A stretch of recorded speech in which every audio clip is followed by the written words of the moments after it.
Sota suddenly woke up in a strange place above the clouds, unable to understand how he had arrived there. Moments earlier, he had been relaxing in his room watching anime, making the situation even more confusing. Before long, a beautiful woman with golden hair and unusual clothing appeared in front of him. She revealed herself as a goddess and explained that he was currently in heaven. While examining her status, Sota discovered astonishing divine power. The goddess informed Sota that he had been chosen to travel to another world. Soon after, she introduced herself as Aphrodite and explained her role as his guide. Confusion spread across his face as he struggled to understand the situation. Aphrodite instructed him to check his status and learn the details himself. Following her advice, Sota opened the status screen and prepared to examine the mysterious information before him. The status screen revealed that Sota had become a monster tamer with several unusual abilities. Aphrodite looked surprised by his class while he tried to understand what it meant. Soon, she explained that everyone in the new world received a role suited to their talents. Without hesitation, the goddess declared Monster Tamer to be a completely useless job. Hearing the harsh criticism, Sota realized her beautiful appearance hid an unexpectedly cruel personality. Sota denied being a shut, and yet the strange situation still left him uneasy. Gradually, the reality of heaven and the goddess standing before him became harder to doubt. His attention soon shifted to a skill called Capsule Ball, displayed on the status screen. After examining it, he learned the ability could capture and control monsters without danger from them. Curious about its use, Sota considered the explanation while Aphrodite watched from nearby. Following the explanation, Sota summoned a capsule ball and examined the strange item in his hand. Aphrodite explained that the tool allowed monster tamers to capture creatures with a certain chance of success. Rather than leaving immediately, he decided to conduct a quick test first. Without warning, Sota threw the capsule ball toward the goddess standing nearby. Surprise instantly appeared across Aphrodite's face as the ball flew directly toward her. Aphrodite confidently claimed the capsule ball would not affect her and expected it to bounce away harmlessly. Contrary to her expectation, the ball activated and pulled the goddess inside. Moments later, the capture was completed, leaving Sota stunned by the result. When he checked the ball, he found Aphrodite trapped inside at a tiny size. Although she desperately demanded release, Sota decided to keep her captured until she finished helping him. Sota struggled to understand the unexpected situation after capturing the goddess. Soon, excitement replaced confusion as he realized he had successfully captured a goddess. After being summoned to another world, Sota realized he had become a monster tamer. Sunlight spread across the landscape as he observed strange plants and the surrounding wilderness. A calm thought crossed his mind when he accepted that the summoning was not a dream. Following a nearby road, he hoped it would eventually lead to a city. The unexpected encounter marked the beginning of his first challenge in the unknown world. Facing the goblin, Sota hesitated and considered whether he should fight. After checking his status, he remembered his monster tamer class and noticed the capsule ball skill. Meanwhile, the goddess remained inside the capsule, confirming she had truly been captured. Recalling the summon command, he decided to experiment with the item. Moments later, the goddess emerged before him, proving the skill worked exactly as intended. The goddess appeared outside the capsule and looked around in confusion. Embarrassment soon turned into anger as she rushed towards Sota. Startled by the reaction, he tried to calm the situation. A nearby goblin caught his attention, reminding him of the danger still present in the forest. Sota asked whether the goddess possessed enough strength to handle monsters. With the goblin chosen as the first target, the test of her power was about to begin. Goddess stepped forward and attempted to unleash a divine blessing against the goblin. Raising her hand dramatically, she expected a powerful effect to strike her target. Sota watched closely from a safe distance. Confusion quickly appeared when nothing happened. Repeated attempts produced the same disappointing result. Before she could understand the failure, the goblin moved closer. Fear replaced her earlier confidence. Falling to the ground, the helpless goddess desperately sought protection from Sota. The goddess proved useless against the goblin, leaving Sota to handle the situation himself. Determined to test his class, he rushed forward, despite having little combat experience. One strong kick sent the goblin flying. To his surprise, the battle ended instantly, giving him an easy victory. Afro sat on the ground, looking discouraged after her divine power unexpectedly weakened. Nearby, Sota noticed her gloomy expression and tried to lift her spirits while observing the strange change. Hearing an awkward nickname, the goddess immediately protested and corrected him with visible irritation. After calming down, she suggested a shorter name and explained that it sounded far better to her. Meanwhile, Di revealed that divine beings could display their true power only in heaven. Di explained that her strongest divine attack could reduce creation to ashes. Soon after, she asked Sota to inspect her status, hoping to understand why her abilities had changed. Di developed a theory that Sota's divine protection was connected to the problem. She described divine protections as innate gifts, unlike skills that were gained through effort and training. Finally, the status details revealed absolute domination, a rare divine protection capable of ruling over creation when its requirements were met. After studying the status screen, Di asked Sota whether he had noticed a hidden detail within his divine protection. She explained that it broke the long-standing rule limiting monster tamers to basic monsters. A startling possibility emerged as Sota realized the power might even allow him to dominate humans and gods. He concluded that such abilities felt more like a flaw in the world's system than a normal blessing. Suddenly, Di spotted another unusual entry on his status. Sota examined his status and searched for the cause of his sudden rise in level. With confidence, Di claimed that capturing a goddess had granted him an enormous amount of experience. Soon afterward, she revealed that his increased strength could help them return home sooner than expected. The goddess then explained his true role as the summoned hero destined to defeat the demon lord. Hearing this, Sota was stunned because nobody had ever told him about that mission before. Di explained that heroes from Earth had been sent to this world for generations to face the demon lord's return. Sota asked whether his monster tamer abilities would disappear after returning home, according to Di, allowing him to bring captured creatures back to Earth. After thinking it over, Sota finally decided on a goal for his time in this world. Instead of focusing on the demon lord, he prepared to reveal a personal plan he wanted to pursue first. Sota finally revealed his true ambition using absolute domination to bring beautiful girls from this world back to Earth. Rather than saving the world immediately, he planned to build his ideal harem before facing the demon lord. Di reacted with shock and strongly disapproved of his selfish reasoning. Sota then argued that helping him was also in Di's interest, since her return depended on the demon lord's defeat, reluctantly agreed to assist with his unusual plan despite her objections. Thus, Sota and the goddess began their unusual harem-building journey together. Sota and his companion crossed the plains after earning valuable experience from recent battles. He noticed most attributes remained low, despite his level increasing steadily. A new appraisal skill appeared unexpectedly, but nearby movement quickly drew his attention elsewhere. Using the skill, he examined an approaching goblin and learned its level and abilities instantly. Seeing the monster's low level, Sota calmly judged the threat and prepared for another easy encounter.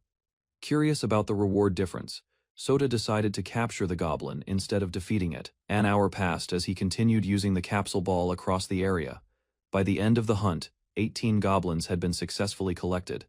Although the capture count increased rapidly, his level remained unchanged, suggesting his growth was already unusually high. Examining the capsule's interior, Sota discovered a vast space where the goblins moved freely under his watch. Sota asked about the limit of monsters he could control and learned it increased with his level. After calculating the numbers, he realized he could currently command up to 56 monsters. That discovery made him suspect his abilities were already far beyond normal standards, considering his strength and level. Sota concluded the creatures in the area posed little danger. A new concern soon appeared as he wondered whether the goblins he captured would actually obey his orders. Dei explained that monsters under a tamer's contract would always follow commands without resistance. Hearing that, Sota realized the rule might also apply to the goddess standing beside him. A mischievous idea crossed his mind, causing Dei to grow uneasy before anything even happened. Rather than acting immediately, he decided to test the effect through a harmless experiment. The unexpected request caught Dei off guard, leaving her confused as Sota waited for the result. Command took effect immediately, causing Dei to move before she fully understood what was happening. Embarrassment quickly replaced her confusion, and she angrily confronted Sota over the unexpected test. Dei reluctantly accepted the apology and treated the incident as a harmless experiment. Despite that, suspicion remained as she wondered whether his intentions had truly been innocent, leaving Sota surprised by how little practical knowledge the goddess actually possessed. Dei firmly rejected the idea, making it clear she never intended to become part of Sota's future harem. After reflecting on his behavior, Sota accepted his mistake and regarded Dat as a trusted friend instead. During their journey toward a town, Sota noticed the divine being beside him seemed lost in thought. Suddenly, she considered staying inside the monster tamer's capsule, instead of walking. She realized the capsule reduced the burden caused by her curse and offered greater comfort. Further discussion confirmed the curse restricted divine beings from displaying their true power on the surface. Pleased with the discovery, she chose the capsule as her place to rest while their trip continued. Although surprised by her decision, Sota accepted that Dei preferred staying inside the capsule during the journey. Later, she rested peacefully while a growing group of goblins gathered around her. Dee discovered Sota had increased the number of goblins to 37, leaving her astonished. Meanwhile, Sota pointed ahead and drew her attention toward their destination. At last, the pair reached a bustling town, marking the end of their long trip and the beginning of a new stage. After entering St. Bell, Trade City, Sota discovered he could read the local language. While exploring the streets, he noticed goblins and orcs performing labor instead of causing trouble. A rock turtle pulled a wagon through the city, revealing how monsters supported daily life. Curious about the unfamiliar sight, Sota asked Dei for an explanation. To his surprise, she admitted this was also her first visit to the surface, and knew little about the city herself. While walking through the city, Sota began wondering whether Dei's abilities were truly useful on the surface. The results revealed enormous vitality, but most of her information remained hidden behind an unknown skill. The skill concealed details from others, and prevented them from being viewed normally. Excited by the discovery, Sota imagined how her divine abilities could improve their future travels. Embarrassment quickly spread across Dei's face as his enthusiasm left her unsure how to respond.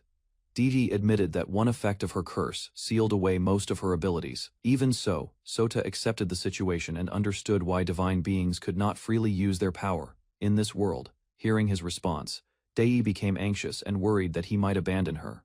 Relief quickly followed when Sota reassured her, leading Dei to cling to him while expressing her gratitude. After settling down, Sota decided their next priority was finding work, earning money. Reaching the Adventurers Guild, Sota prepared to begin earning a living. Sota arrived at the Adventurer Guild and checked the crowded job board. Unusual outfits drew attention as he stood beside Dei, whose celestial clothing contrasted with his school uniform. Meanwhile, curious gazes followed Dei throughout the hall, making her beauty the center of attention. Elsewhere, a cat girl named Chloe Grace appeared at the reception desk, and immediately caught Sota's eye. He asked about available work and prepared for his first guild experience with Dei nearby. After registering at the counter, Sota received his first guild card and completed the required information. Once the card was issued, Chloe explained its importance and introduced the guild's facilities. Next, she described how adventurers accept quests and earn higher ranks through achievements. According to the guild's rules, only capable members are promoted after proving their abilities. Meanwhile, Sota listened carefully before turning his attention toward the guild board. Following Chloe's instructions, Sota examined the guild board and searched for a suitable beginner quest, including goblin hunting, wolf subjugation, and medicinal grass collection. After reviewing the requirements, he learned that monster parts must be submitted as proof of completion, rather than fighting creatures immediately. Sota decided to look for a safer task that matched his goals. Eventually, he selected the medicinal grass quest and completed the acceptance process at the guild counter. Before leaving the guild, Sota received a beginner support set and useful materials for new adventurers. Later, he and Dei headed toward Kasser Forest, planning to gather medicinal grass for their first quest. Along the way, fearing their presence would attract unwanted attention. After traveling deeper into the forest, Dei grew tired from the long walk and requested a rest. Sota took out a mysterious ball, preparing a simple solution for the journey ahead. Using the mysterious ball, Sota summoned a large group of goblins to assist with the quest. He realized the growing goblin army could become a valuable source of support. Carefully, Sota showed them the medicinal grass guide and assigned them to gather the required plants. Following his instructions, the goblins immediately scattered through the forest and began searching, watching them disappear into the distance. Sota hoped his plan would succeed despite lingering uncertainty. Meanwhile, glowing eyes appeared in the darkness as goblins continued searching. The goblins gathered a large amount of herb plants, helping Sota collect materials much faster than expected. He noticed the goblins' natural instincts made them surprisingly efficient in finding useful items. Sota prepared to return and realized several goblins had not come back yet. Suddenly, rustling sounds emerged from the nearby forest, drawing his attention toward the missing monsters. Their fierce appearance revealed the truth, and Sota quickly understood that the missing goblins had been eaten.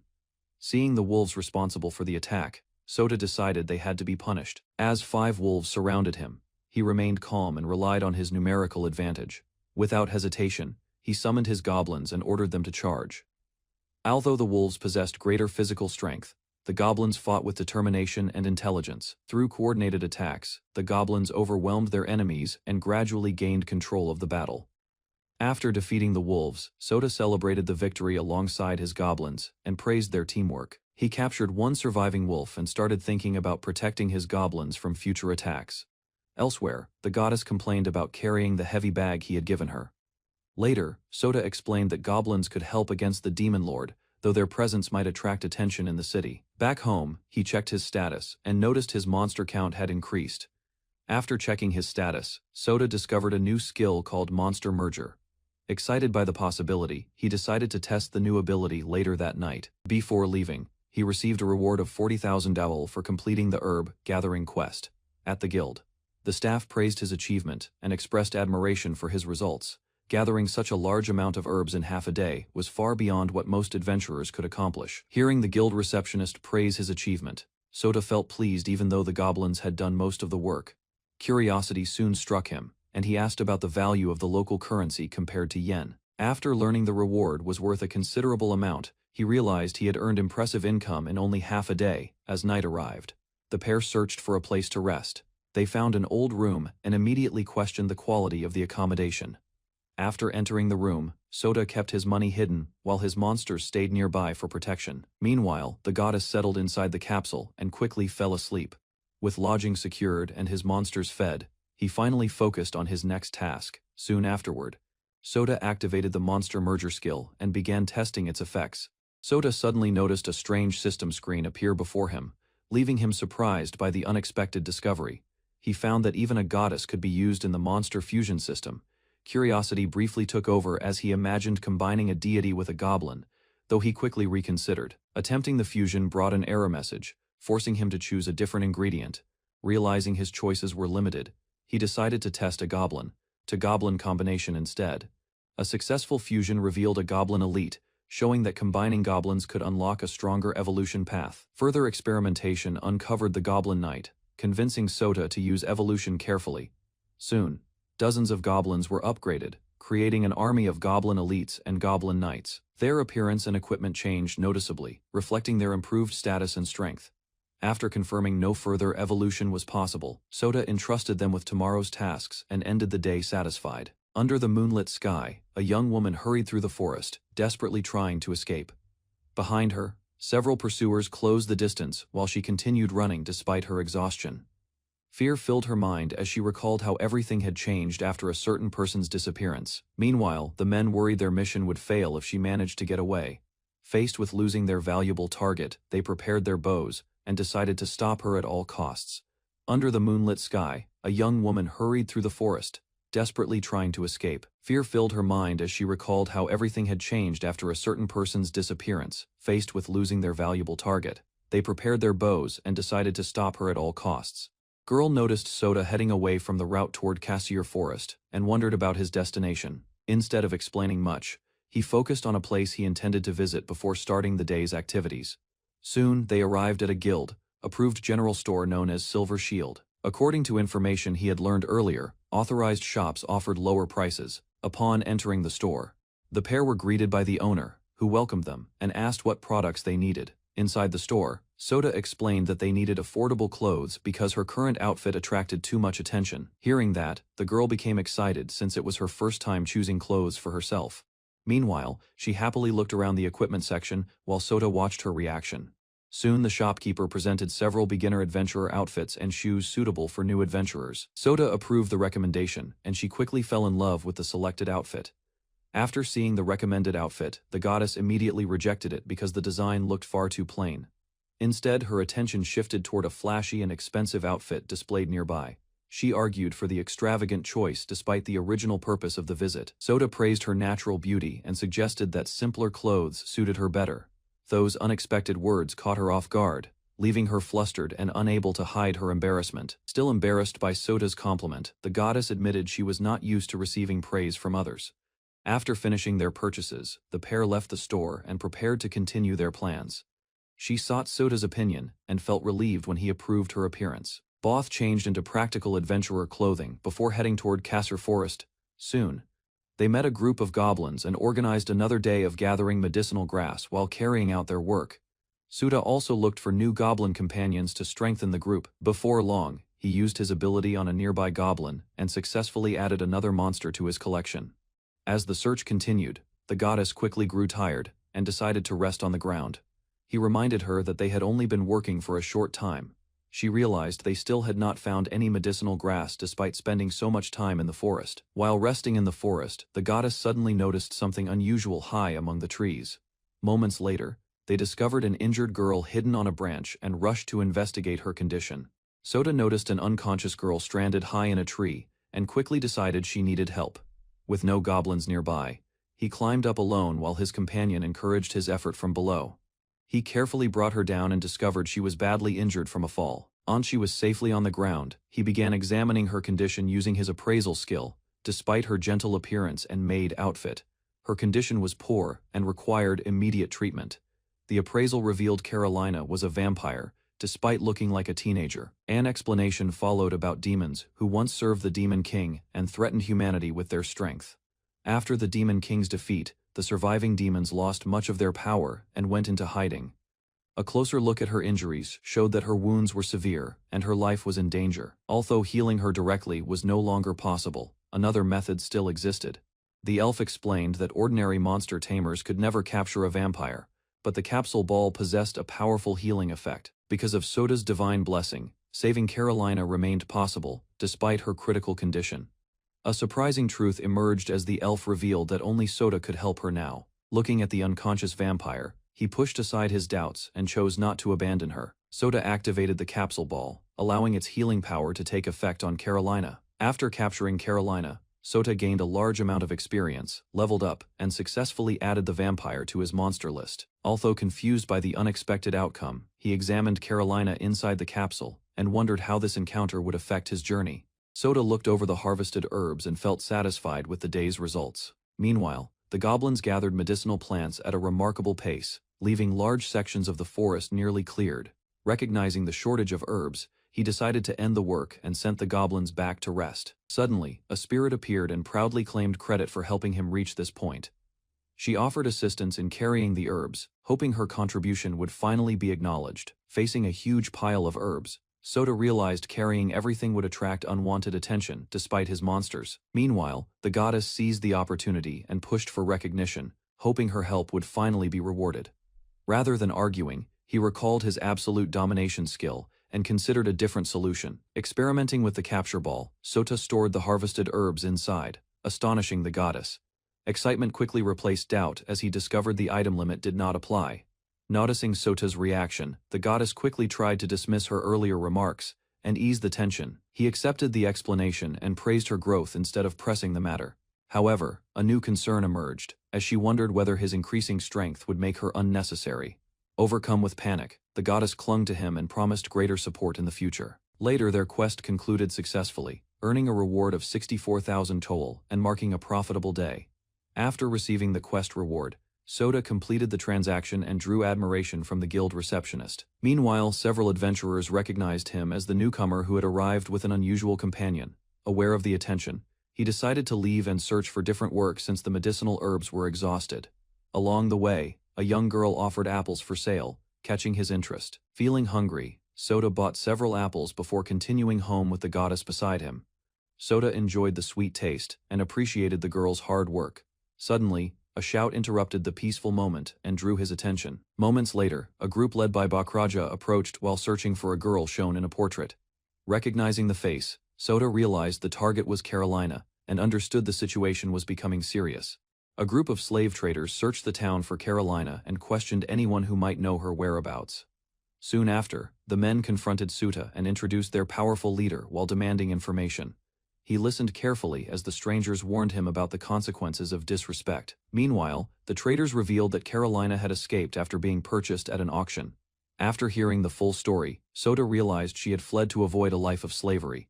As the slave traders left, they warned Sota that lying about Carolina would bring severe consequences. Nearby residents expressed relief that the group had departed without causing further trouble. After learning Sota was new to town, a local quietly advised him to stay cautious around Bakraja. Further details revealed the man's cruel treatment of slaves, explaining why Carolina desperately escaped. Moments later, the group spotted Carolina selling apples, bringing their search to an unexpected end. Across the square, Sota recognized the young girl the traders had been searching for. Before anyone could react, Bakraja seized her hand and tried to drag her away under the guise of punishment. Stepping forward, Soda calmly asked the man to leave the frightened child alone. Although he understood the danger, he could not ignore the injustice unfolding before him. Enraged by the interruption, Bakraja turned his attention towards Soda and prepared to assert his authority. Soda stood firm beside the girl, refusing to overlook the danger surrounding her. Suddenly, Bakraja drew a weapon and moved against him, forcing a direct confrontation. Suddenly, a knife flew towards Soda, putting him in immediate danger while everyone nearby reacted in shock. Meanwhile, the attacker realized something unexpected had happened. As the strike failed to reach its target, Soda's monster stepped forward and blocked the attack, revealing the power of a monster breeder. Without hesitation, the furious man launched another slash, trying to overwhelm the small defender. Monster dodged repeatedly while Soda assessed the situation, and the attacker prepared for a larger assault. Trusting his goblins, Soda ordered them forward while nearby civilians hurried away from the conflict. In response, dozens of goblin knights appeared and formed a protective wall around the crowd. Seeing their numbers, the attackers froze as the battlefield suddenly shifted in Soda's favor. Armed with gathered weapons, the goblins charged ahead and quickly overwhelmed the enemy group. Desperate to regain control, the leader seized a young girl and threatened her life to stop Soda. Soda agreed to listen, but before complying, he tossed a strange ball toward the hostage-taker. Moments later, bright light burst from the object and forced the man to release the frightened girl. As confusion spread, Soda calmly activated the item's special ability and targeted his opponent. Without warning, the man was pulled inside the ball and trapped despite his resistance. After the threat disappeared, the townspeople remained safe, leaving Soda surprised by the unexpected outcome. Relieved after the danger passed, the rescued girl thanked Soda and reached out to him with a bright smile. He reflected on the frightening power of his special ability and its potential consequences. Soon afterward, a familiar voice called out and drew his attention across the street. Hesitation appeared on the princess's face as she struggled to express her thoughts. Gathering her courage, she finally admitted that Soda had looked slightly impressive during the incident. Surprised by the princess's praise, Soda stood speechless as their relationship grew slightly closer. Later, she walked ahead confidently while he followed, and together they searched for lodging before nightfall. After a profitable day hunting goblins, Soda rented a better room and finally enjoyed a proper bath. While checking his capture list, he reviewed the monsters obtained that day. Soon his attention shifted to Carolina Burton. Her wounds had healed, yet she still remained unconscious in bed. Soda approached and checked on her. A slight movement followed as she slowly rolled onto her side. Faint memories surfaced, showing signs that her awareness was gradually returning. As Carolina slowly woke up, she mistook Soda for someone from her memories and looked at him in confusion. Realizing her mistake, she quickly sat up and apologized for the misunderstanding. After learning she was staying at the St. Bell Inn, Carolina remembered being rescued from the forest and sincerely thanked him. Introductions followed, and the two finally exchanged their names. Carolina asked whether she could repay the kindness Soda had shown her. She revealed that she had been brought to the kingdom as a slave. Gathering her courage, she asked to remain by Soda's side and assist with daily tasks. Beyond household work, Carolina promised to help earn money and support his future expeditions with her combat abilities. Checking her status, Soda confirmed that her abilities were remarkably strong for her level. After some thought, he accepted her request, believing she would be safer with him than alone. Carolina happily accepted Soda as her master and began addressing him that way. Without hesitation, she promised to obey any request he made and dedicate herself to serving him. Hearing such devotion, Soda struggled to process her words and became visibly flustered. Stepping closer, Carolina renewed her pledge with complete sincerity and vowed to do her utmost for him. Although tempted by the situation, Soda realized her loyalty might create problems if he lost control of the moment. While discussing Carolina's future, Soda was interrupted when a woman emerged from the bath and entered the room. Surprise quickly spread as Carolina realized the unexpected visitor had awakened. Moments later, shock turned into alarm when Carolina recognized the woman as a divine, being standing before a demon. After questioning the mysterious woman's identity, Soda learned that Dei recognized a divine presence hidden behind her appearance. Meanwhile, Dei explained that gods and demons existed as opposing forces. Shock spread across the room as Carolina realized a famous Olympian goddess had appeared before them. Unfortunately, the situation became complicated. Soda had already formed contracts with both a god and a demon. While Carolina listened carefully, Soda prepared to explain their true circumstances and future plans. Carolina agreed to support Soda's mission, while Dei promised to help with everything she could. Afterward, A simple request led to a calmer atmosphere, and Carolina left to freshen up before continuing the discussion. While changing, she reflected on Sota's unusual ability to gain divine allies. Suddenly, a memory connected Sota to the great demon lord, leaving Carolina stunned. Since their first meeting, traces of that legendary ruler had seemed to surround him. As Carolina recalled her past, memories of serving the great demon lord resurfaced. Gradually, a bold conclusion formed in her mind. Sota seemed to carry the same presence and spirit as her former master. While relaxing in the bath, she remembered a prophecy, claiming the demon lord would one day return. According to that prediction, Sota would eventually awaken forgotten powers.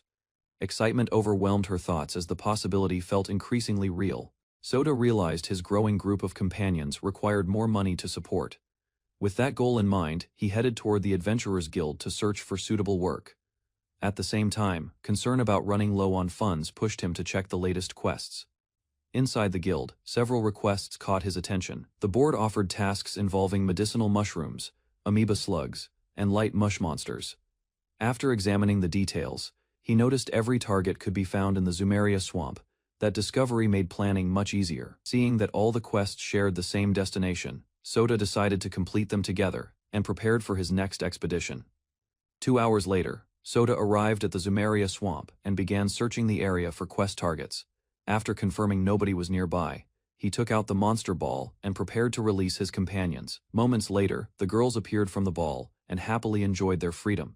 Their excitement quickly ended when a mushroom monster was spotted nearby.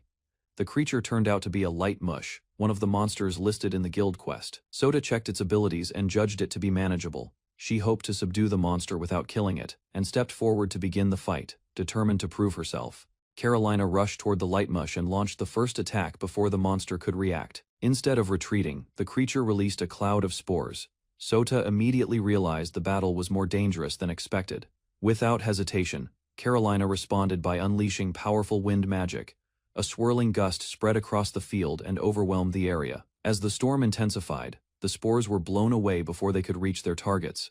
The light mush was left exposed and unable to counter-taking. Advantage of the opening, Carolina leaped forward with confidence. Meanwhile, the confused monster struggled to understand what had just happened. Carolina closed the distance and struck the light mush with a precise kick, forcing the monster onto the defensive.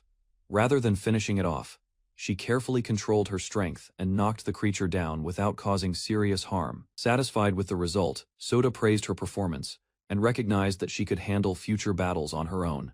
With the first quest target subdued, the group prepared to continue deeper into the swamp and complete the remaining requests. Using the same method that worked on medicinal herbs, he prepared everyone for the task ahead, to improve efficiency. He ordered the goblins to assist with the harvest while participating in monster subjugation at the same time. Soon, a large number of captured monsters appeared. The sight shocked his companions, who had never seen such a massive collection before. Only then did Sota learn that even skilled monster breeders usually control no more than 3 monsters, making his achievement highly unusual. Meanwhile, the goddess proudly noted that Sota's success was possible because of the special support and advantages he had received. Sota divided the group into smaller teams and assigned each member a role. Confusion spread among his companions as they watched him organize the operation. Several goblins and a wolf were placed under DE and Carol's command. Their task was simple: protect the team while gathering materials. After a short time, a goblin returned carrying medicinal mushrooms. Pleased with the result, Sota prepared for the next step of his plan. Using a captured slave trader stored inside a special item, he summoned the man into the field. A light mush appeared before the trader.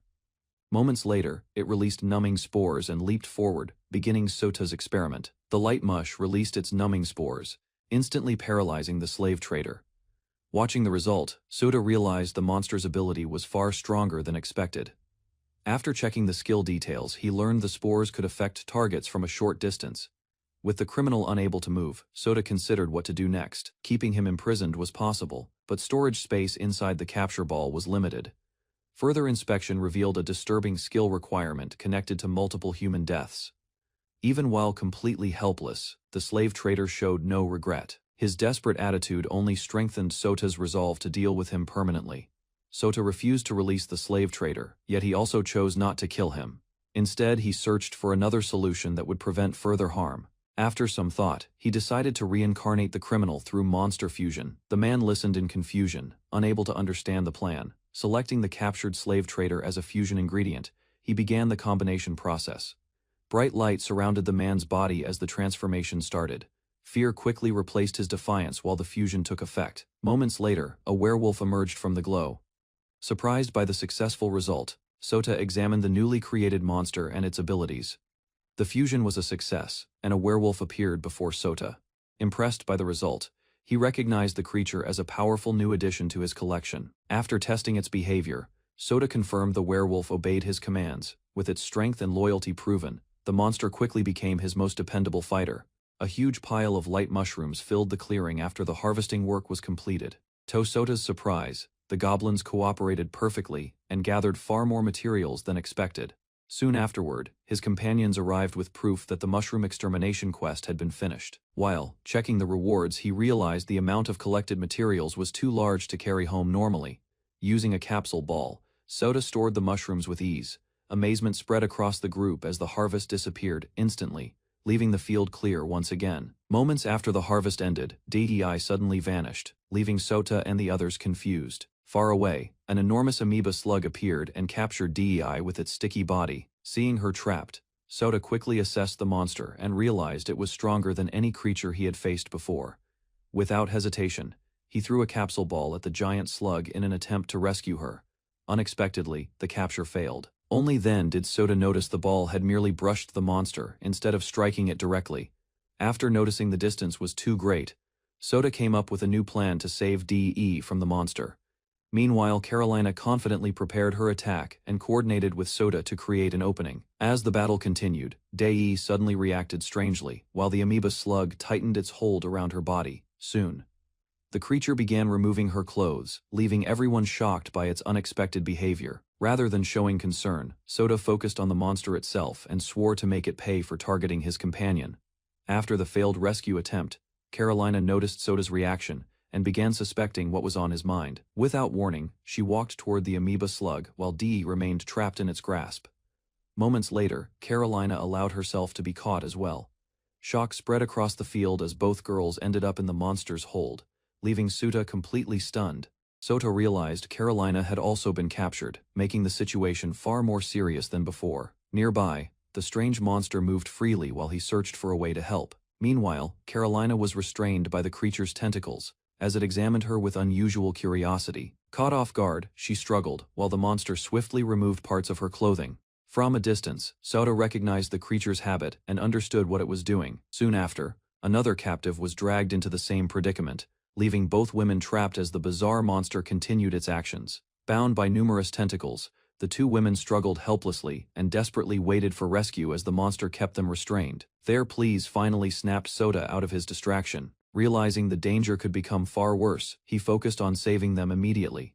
Observing the creature carefully, he noticed every tentacle was occupied controlling its captives. An opportunity had finally appeared. Without hesitation, Sota threw a capture sphere toward the distracted monster, aiming to end the situation before it could react.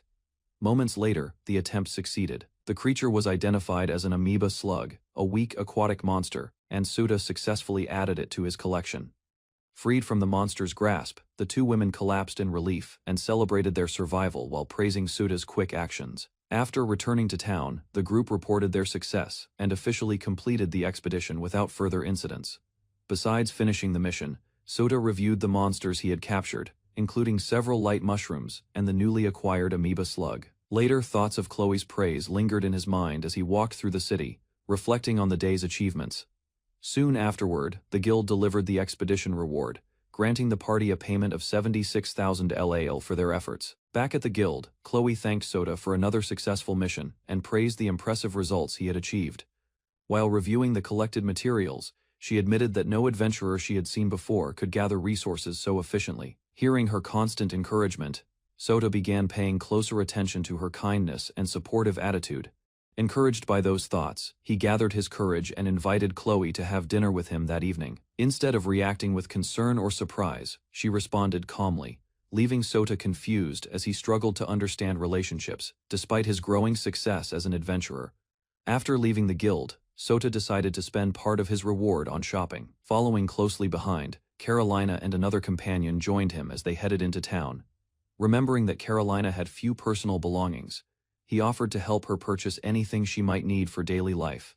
Grateful for the opportunity, she explained that her current outfit made movement difficult and hoped to find something lighter. A moment later, Carolina shyly added that she also needed new underwear, making Soda realize the trip required careful planning. Before long, another girl expressed interest in shopping as well, turning the simple errand into a group outing. The group arrived at a licensed guild store to begin their shopping trip and search for the items they needed. After entering the shop, Sota led the two women inside, while considering the requests they had mentioned earlier. Soon afterward, they reached the lingerie section, where Carolina and her companion started examining different options as the shopping trip continued. After learning that Athelhide had underwear similar to those on Earth, Sota became interested in the idea. At the shop, two girls began looking through the available designs. Their attention quickly settled on different styles that matched their personal tastes. While one preferred cute and colorful patterns, the other favored elegant and more daring designs. Several options were brought forward for comparison. Faced with the final choices, Sota carefully examined both sets. Neither selection seemed clearly superior to him. As the evaluation continued, the small group remained focused on deciding which design would be the better choice. Unable to stay with them, he was quickly sent away and left to wander on his own. While looking around the town, his attention shifted to a goblin knight's weapon. The simple wooden club seemed weak, yet he wondered if it could become useful in battle. Curiosity led him into a shop, where he asked whether there was a weapon that even a beginner could handle comfortably. Instead of recommending the displayed item, the shopkeeper hesitated and explained that something about it felt unusual, according to the merchant. The store was not meant for weapons, and the club had only remained there because no scout had found a better place for it. After leaving the weapon shop, Sota learned that another store in St. Bell offered free maintenance services. Just then, the girls finished their shopping and reunited with him. Attention soon shifted to Carol, who appeared in a new ranger outfit with sturdy leather boots. Seeing her reaction, Sota assured her that the purchase was worthwhile. Her hard work made the reward feel completely justified. While examining the outfit, he noticed several details that matched Carolina perfectly. The design balanced practicality with comfort for adventuring. Moments later, Ethelhide compared the prices and realized Carol's equipment had cost far more than her own purchase, leaving her visibly frustrated.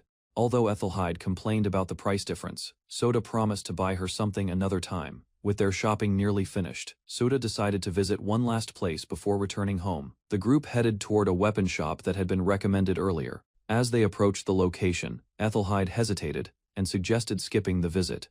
Her reaction made the others curious about the reason. Soon, an old building labeled as a weapon shop came into view. Its worn appearance made it look very different from the stores they had visited before. Unfortunately, the shop was closed, preventing the group from entering and learning more about it. As the group stood before the closed weapon shop, a young gnome girl stepped outside. The bright sunlight seemed unfamiliar to her. Unexpectedly, the child introduced herself to the visitors. Her appearance and confidence quickly caught everyone's attention. Rather than being a customer, she revealed a surprising connection to the shop. Sota and the others struggled to believe what they were hearing. Soon, the mystery was solved when the girl identified herself as Seal Alterod, the owner of the weapon shop. The unexpected revelation left the group stunned. An elf girl was startled when two striking women arrived in the village, drawing everyone's attention. Their appearance left a strong impression, and the villagers quietly admired their extraordinary beauty. Meanwhile, Sota returned with the women, only to be stopped before he could continue on his way. Soon after, one of the women called out to him and revealed that she had already made a decision. Ignoring Sota's earlier plan, she eagerly led him toward a nearby weapon shop, determined to begin her own adventure preparations. Inside the weapon shop, the elf girl welcomed the group warmly. While admiring her confidence, one of the women assumed the shop owner must also possess excellent blacksmithing skills. Rows of weapons filled the room, creating a far better selection than ordinary stores. Although the exterior looked messy, the interior was carefully arranged and easy to browse. Faced with countless options, Sota struggled to decide which weapon would suit the group best. Noticing his hesitation, the elf girl stepped forward and offered guidance for beginners, unfamiliar with weapons. After hearing her suggestion, Sota explained that the weapon was not intended for him, leaving the elf girl surprised and curious. Thinking carefully, the elf shop owner suggested choosing a weapon for the goblin knight. She explained that very few people bought weapons for monsters, so stores rarely prepared equipment for such unusual customers. Recalling his experiences, Soda realized she was right. Among all the monsters he had encountered, goblin knights were the only ones capable of properly wielding weapons. Interested in the idea, he asked to see the cheapest beginner weapons available before making a decision. One by one, the goblin knight tested several bronze weapons and a shield. Watching the results, Soda became impressed by how naturally the monster handled every option. After seeing the goblin knight equipped with different weapons, Soda was impressed by the result. The monsters looked far more capable, and he began imagining a future army of heavily armed goblin knights. Satisfied with the prices, he purchased one of each weapon and several shields. The shop owner happily prepared the order without delay, before leaving. She handed him a customer card and explained the store's maintenance service. Their business concluded smoothly, and both sides expressed gratitude for the successful transaction. Stepping outside the shop, Soda took a deep breath as the quiet town stretched before him, marking the end of another productive day. After a successful day, Soda returned to rest. Although his level remained unchanged, he discovered that he had gained a new skill called Contact. Carefully reviewing the skill details, he learned that it allowed communication with tamed monsters within a limited range, making it highly useful for future adventures. Excited by the discovery, Soda prepared to test the skill immediately, hoping to strengthen coordination with his monster companions. Soda decided to test a newly acquired telepathy skill, facing the two girls. He silently sent a message into their minds and waited for a reaction. One girl felt deeply impressed, while the other confirmed that Soda's thoughts were reaching her clearly. Encouraged by the result, he asked for help practicing the ability. Excitement filled the room as the elf happily accepted the role. After considering the request, the girls agreed to support his training. Their cooperation gave him a better understanding of the skill. A realization soon struck him. Telepathy proved far more useful than expected, leaving Soda pleased with the successful test. While testing the telepathy skill further, Soda realized communication only worked when messages passed through him. Satisfied with the experiment, he thanked the girls for their help. The result confirmed that the skill could still be useful in many situations. With the testing finished, daily life resumed. One companion headed for a shower while Soda planned to take care of some laundry. Before leaving, he reviewed the monsters he owned and considered possible combinations. New fusion options quickly caught his attention. Among the results, a strange plant-type monster appeared. Curious about its unusual abilities, Soda began examining its information more closely. After reading the monster's unusual abilities, Soda decided they needed proper verification. He prepared to test whether the information was accurate. Using his breeding skill, he completed the fusion and summoned a new creature called Mad Mush. The monster looked familiar, though its appearance had changed slightly. Rather than rushing ahead, he carefully observed the creature. The altered mushroom hat was the only obvious difference from its previous form. While reviewing the listed abilities, a troubling possibility crossed his mind. Testing the power directly on his companions seemed far too risky. By combining telepathy with the monster's ability, Soda realized accidents could be created without anyone tracing the source. While thinking about the monster's special ability, Soda noticed a woman entering the room. Acting on impulse, he ordered Mad Mush to use its power. The creature released spores, and the effect quickly spread across the room. A moment later, confusion appeared on the woman's face. Soda realized the spores had reached a much wider area than he had expected. Before he could react, she moved closer under the influence of the ability. The unexpected response left him completely unprepared. As the effect intensified, she struggled to control herself. Watching the result unfold, Soda understood that the skill was far more dangerous than he had imagined. Overwhelmed by a strange influence, Soda and DE struggled to control their emotions as they faced each other in silence. Under the effect of Mad Mush's chaotic powder, the unexpected situation grew more intense while neither could calm their racing thoughts. Seeing Dee's appearance at close range, his focus slipped away, and reason slowly gave way to temptation. Drawn closer by instinct, she leaned over him, while he remained frozen, unsure how to react. With her feelings taking control, Dee moved nearer and asked for patience, leaving the moment hanging on the edge of change. A bucket of cold water rushed across the room as a figure hurried toward the bed without hesitation. Moments later, the water drenched Soda and Dee, abruptly breaking the heated atmosphere that had trapped them. Shock replaced confusion as both realized their compromising position. Embarrassment spread instantly, and Dee quickly tried to distance herself. Without another word, the newcomer turned and headed for the door, leaving an uneasy silence behind. Anger then surfaced as she issued a fierce warning, making it clear that anyone who threatened her master would face serious consequences. Gradually regaining her composure, Carolina admitted that she was struggling to keep her emotions under control after the earlier incident. Meanwhile, Sota noticed fragments of her thoughts through their contract skill, revealing feelings she usually kept hidden. As the situation settled, Carolina explained that cold water had stopped the mushroom's influence and shared what she knew about its effects. Gathering her courage, she asked him to consult her first whenever he needed to test a skill in the future. Finally, Carolina expressed her determination to stay by his side, refusing to run away no matter how difficult or embarrassing things became. Caro's reaction left Sota puzzled, and he realized their connection revealed more of her thoughts than he expected. Later that night, the memory lingered in his mind. Unable to find an answer, he lay awake, troubled by her smile and the events of the day. A newly posted emergency quest offered 3 million coals for defeating a cockatrice in Kashrus Forest. After learning the request had just been added, Sota decided to gather more information before taking action.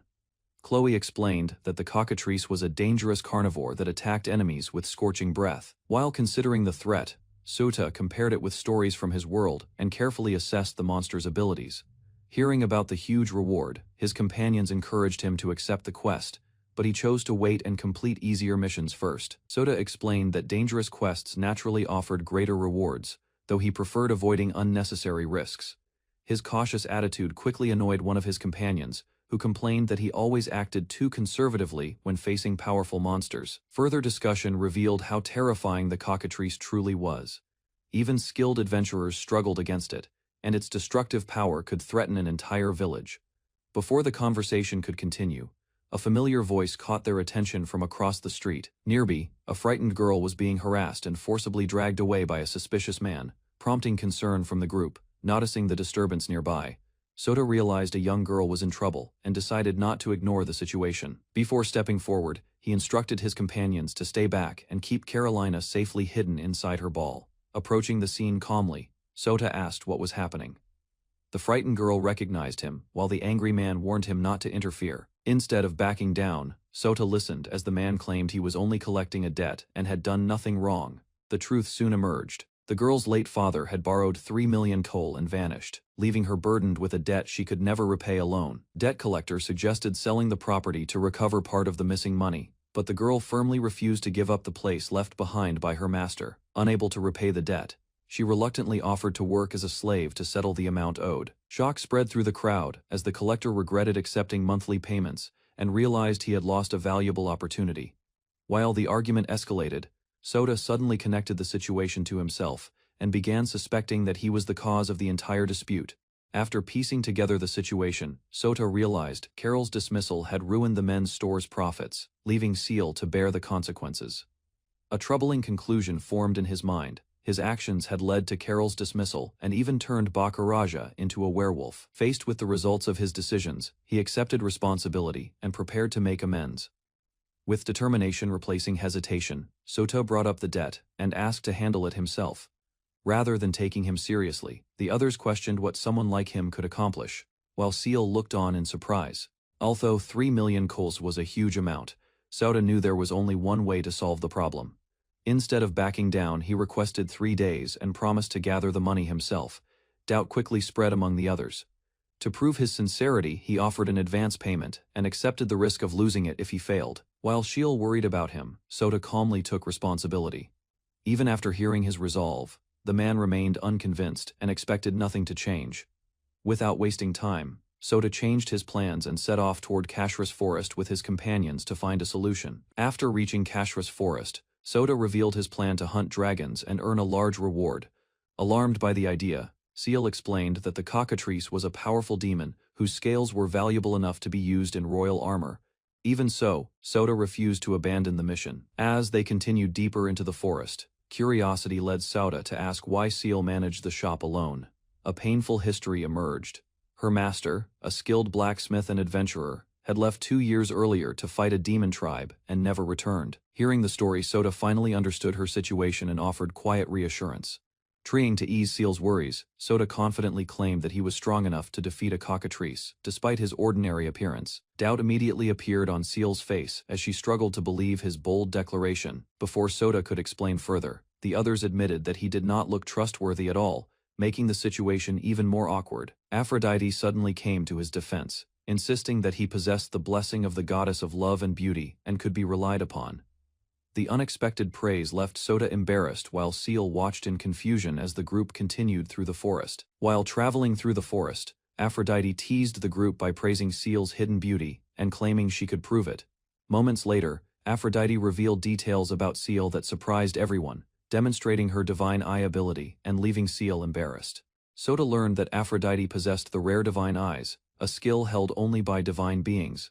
The revelation immediately caught everyone's attention. Soon after, she demonstrated the ability by accurately identifying a hidden detail about Ciel, leaving the others embarrassed and surprised. Curiosity grew as Sota recalled that Aphrodite had supposedly lost access to her skill because of a curse. Meanwhile, the group discovered that the skill not only evaluated abilities but also exposed unusual personal information. An idea formed in his mind, and he considered borrowing the power. Unfortunately, Aphrodite attached a humiliating condition, forcing him to reconsider immediately. Frustration overwhelmed Sota as he imagined the trouble the divine eyes could cause. The strange ability seemed more dangerous than useful. Later, Carolina unintentionally provided another example of the skill's effect. A vivid image appeared in Sota's mind, leaving him completely stunned. Embarrassment faded as the group returned to planning their exploration. Attention shifted toward tracking a valuable cockatrice somewhere in the area. While discussing the hunt, an unexpected sound echoed through the forest. Instinctively, Sota stopped and listened for movement nearby. Moments later, the source revealed itself. Emerging from the trees, a pack of 7 wolves surrounded the path and forced the group to prepare for battle. Facing the pack of wolves, Sota decided against capturing them. Instead, he prepared another strategy and reached for a capsule. A group of goblin knights appeared at his command. Equipped with newly upgraded weapons and armor, they rushed forward to confront the enemy. Without hesitation, the goblins launched a coordinated attack. Sharp blades and disciplined movements quickly overwhelmed the wolves. Within moments, the battle ended. Several wolves lay defeated on the ground, proving the effectiveness of the goblins' equipment. As the goblin knights completed their mission, Sota dismissed them and thanked them for their efforts. The surviving wolf revealed an unexpected truth. Carolina explained that her kind needed the blood of living animals to survive. After hearing the explanation, Sota chose not to interfere. Relief appeared on Carol's face as she received permission to do what was necessary. Nevertheless, she felt embarrassed about being seen during the process. Hesitantly, Carolina asked Sota to look away while she fed. Understanding her feelings, he agreed without complaint. Turning his back, Sota reflected on how unusual the situation had become. Silence settled over the forest as Carolina began feeding. Nearby, the others waited patiently, while Sota stood guard and respected her request. Suddenly, a massive creature descended from the sky, drawing everyone's attention upward. The peaceful moment ended as the group realized a dangerous monster had appeared. Moments later, the cockatrice revealed itself and unleashed a fierce cry, assessing its strength. Sota recognized it as a powerful target and prepared for the encounter. A powerful cockatrice suddenly appeared, and its overwhelming presence forced everyone to retreat in panic. Seeing the danger, Sota quickly ordered his companions to stay inside the capsule balls and avoid the battlefield. Meanwhile, the goblin knights arrived and escorted the frightened group toward a safer location while Sota prepared a plan. Without hesitation, he threw an instant capture capsule ball at the fierce monster, trusting his special ability to succeed. Unfortunately, a strong gust from the cockatrice's wings knocked the capsule ball away, leaving Sota searching for another chance. Facing the cockatrice alone, Sota hesitated as the monster advanced. Retreat seemed impossible, yet staying put could cost him his life. Suddenly, a giant snake lunged from the side and wrapped itself around the bird, interrupting its attack before it could strike. Only then did Sota realize the cockatrice had ignored him from the start. Its attention had been fixed on the dead wolf nearby, treating it as prey. Relief spread through the group as the immediate danger passed, and they gathered around Sota to check his condition. While tending to his injured arm, everyone began discussing a new strategy to overcome the powerful monster. After treating her wound, Sota learned that the vampires could track blood scents from great distances, giving the group a valuable clue. Using her ability, Carolina traced the smell from the wolf's body and estimated the cockatrice's location several kilometers away. A new idea formed in Sota's mind. Knowing the monster's whereabouts meant they could prepare a proper plan instead of chasing it blindly. Grateful for her help, he praised Carolina for becoming an important ally during the dangerous situation. Meanwhile, another companion quietly listened as Sota reflected on how useful Carol's unique talent would be in the battles ahead. Determined to help, Seal insisted on proving her value to the group. Seeing her enthusiasm, Sota decided to entrust her with an important role in their plan. Confident in her abilities, Seal eagerly accepted the assignment. Meanwhile, Sota began preparing a special request that could support their next move. With the necessary pieces coming together, he finalized his strategy and turned his attention toward defeating the cockatrice. 2 hours later, Sota and his group arrived at the cockatrice's nest and began preparing their plan to overthrow the monster. A foul odor filled the area as they discovered corpses trapped within the tree, showing how long the cockatrice had lived there. To lure the monster away unnoticed, the group tied the beautiful elf girl to the tree as bait while Sota organized the mission. Confusion quickly spread when she realized she had become the decoy, while the others reacted to Sota's unexpected decision. Despite her hesitation, Sota explained that only her beauty could attract the cockatrice and make the operation succeed.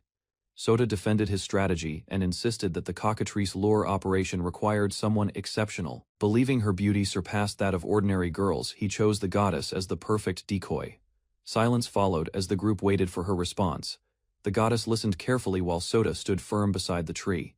A smile soon appeared on her face. Accepting the role, she confidently reminded Sota how often he relied on her help. Rather than arguing, he laughed and admitted that the mission needed a decoy more than anything else. Deep down, Sota had another reason. Her incredible life force made her the safest choice for such a dangerous task. The group teased Sota for turning the goddess into a scapegoat, but he ignored their remarks and focused on the mission ahead. Although he appeared calm, guilt lingered in his mind. Success would require a reward worthy of the goddess's cooperation. Soon, Sota gathered his monsters and explained the operation. Facing the dangerous cockatrice, he asked for their full support. After checking the wind direction, he confirmed that the conditions were perfect and prepared to begin the attack. At his command, Mad Mushi released confusion powder toward the nest. Moments later, the irritated cockatrice reacted and emerged from its hiding place, with the confusion powder taking effect. The cockatrice entered a heated state and rushed toward the goddess. Forcing herself to follow the plan, she tried to charm the cockatrice despite her embarrassment. Every movement was aimed at keeping the beast focused on her. Instead of approaching gently, the cockatrice launched itself forward at full speed.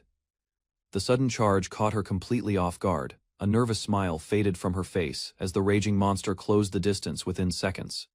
Panic quickly replaced her confidence. Bound to the tree, she desperately wished for Sota's rescue, while wondering what his real plan was. A giant cockatrice cried for help as danger approached from behind. Hearing the call, Sota quickly turned his attention toward the battlefield. Without hesitation, he ordered the goblin knights to form ranks. Nearby, the cockatrice prepared itself while the small army moved into position. Soon afterward, the goblin knights rushed forward and struck together. Their coordinated attack forced the cockatrice to react, and momentarily halted its movement. Meanwhile, Sota confirmed that the creature had been subdued. Light mush, then scattered powder, but the effect barely slowed the powerful monster. Realizing the front was paralyzed, yet still dangerous, Sota commanded the goblins to restrain the cockatrice. With the cockatrice paralyzed, Sota's plan began to work. Goblin knights surrounded the creature, cutting off every possible escape route. Seeing the opening, Sota signaled Carolina to attack. She leaped forward from above, while the goblins kept the monster trapped in place. A powerful strike landed directly on the cockatrice. The blow shook its massive body, leaving it unable to fight back effectively. Silence followed the attack as everyone watched the result. Even Sota and his companions seemed surprised by how quickly the battle had turned. Moments later, the monster collapsed completely, satisfied with the victory. Sota praised his allies before the group prepared to move on. Back in town, the defeated cockatrice drew attention from everyone nearby. News of Sota's achievement spread quickly, and many people gathered to see the rare monster. After evaluating the capture, the guild rewarded Sota with a large payment. At the same time, defeating the cockatrice increased both his level and the strength of his companions. Rather than taking all the credit, Sota acknowledged the efforts of Carolina and the monsters who fought beside him. Soon afterward, another companion stepped forward and tried to explain something important. Her sudden interruption caught everyone's attention. As the details were reviewed, the group began investigating what had attracted the monster in the first place. After reviewing the situation, the group realized the cockatrice had approached because it was preparing to raise its young. Meanwhile, attention shifted to DEI as the discussion continued. An unusual conclusion emerged, leaving everyone momentarily stunned. In the end, the group accepted the explanation and reflected on the recent events. With the mystery resolved, they prepared for whatever challenge awaited next. After arriving at the Bacaraja firm, Sota delivered the money and received 3 million KL as repayment for Seal's debt. However, the branch manager inspected the payment and immediately judged that the amount was far from enough. Confused by the reaction, Sota listened as the manager explained that the debt had grown because of accumulated loan interest. Realizing the situation, he asked how much more was required to settle everything completely. Instead of giving a fair answer, the manager revealed his true motive and demanded that Seal become his slave if the remaining money could not be prepared. Before Sota could respond, Seal stepped forward and produced another 3 million KL from her own savings. Calmly, she explained that the money had always been intended for Sota and believed her debt would finally be cleared. With the matter settled, Seal apologized for the trouble and prepared to leave alongside him. Suddenly, the manager stopped them and shamelessly changed his position, claiming the total debt had risen to 5 million KL. Hearing the outrageous demand, Sota realized the man never intended to honor the agreement and was only searching for another way to exploit Seal. Seeing the manager refuse every reasonable offer, Sota decided there was no point continuing the discussion and prepared to leave with Seal. Instead of backing down, the manager threatened Seal and tried to force her to remain until more money could be produced. Stepping in front of her, Sota told Seal to stay back and confidently accepted the challenge. His calm attitude surprised her and unsettled the manager. A monster capsule appeared in Sota's hand as he revealed that he possessed strength beyond what others expected. Moments later, a fierce werewolf burst into the room and charged toward the stunned manager. After defeating the manager's resistance, Sota reclaimed the money and left, ensuring Seal was finally free from exploitation. After returning from a quest, Sota learned that the weapon shop had been sold and became curious about the reason behind it. Hearing the price, he wondered whether giving up the shop was truly the right choice for its owner. Meanwhile, the elf explained that finding her missing master mattered more than managing the business any longer. Understanding her situation, Sota agreed that searching for the master was the better path and listened to her request. Without hesitation, she asked to accompany him, hoping the journey would finally lead her closer to her master's whereabouts. Saishul eagerly asked to travel with Sota, offering her blacksmith skills and support for the journey ahead. Although grateful, Sota reminded her that their mission involved hunting dangerous demons. Repaying her debt was not necessary, yet she insisted on joining. After confirming her determination, he checked whether she was truly prepared for the hardships ahead. A firm answer removed his doubts. Moments later, Sota instructed her to turn around. Before she understood his intention, he activated a mysterious action from behind. Suddenly, a strange force enveloped Shiel and transported her elsewhere. Confused and startled, she found herself alone in an unfamiliar place. After the sudden transfer, Seal found herself in a strange area where Aphrodite and Carolina were already waiting. Their presence only deepened her confusion. Moments later, Sota's voice reached her mind through a mysterious connection, leaving her shocked and searching for answers. He explained that she was inside a capsule space and could communicate with him anytime through a special contact ability. Although puzzled by the arrangement, Shiel learned that staying there would make traveling easier and safer for everyone.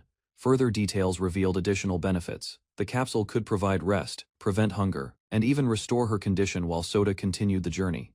After hearing Sota's explanation, Shiel finally accepted the arrangement and agreed to remain inside the capsule during the journey. Satisfied with the outcome, Sota proudly celebrated recruiting a talented blacksmith, viewing her addition as a valuable gain for the team.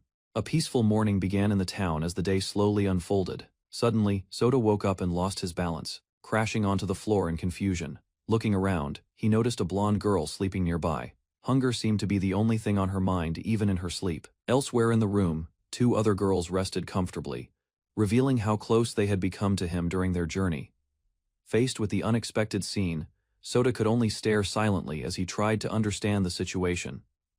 Sota looked up and found all three girls asleep together on the bed. The strange sight left him completely stunned.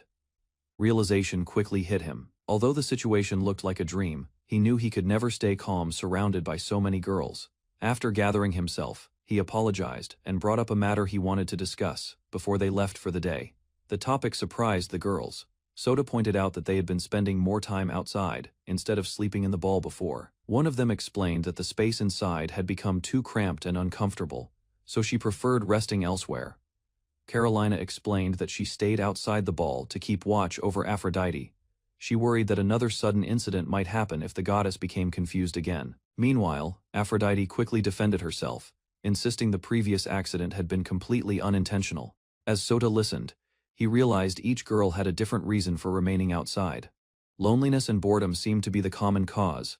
Gradually, an idea formed in his mind. With everyone paying attention, Sota asked what they would like to have inside the ball. Without hesitation, Aphrodite requested a large, fluffy bed, hoping to make the space far more comfortable than before.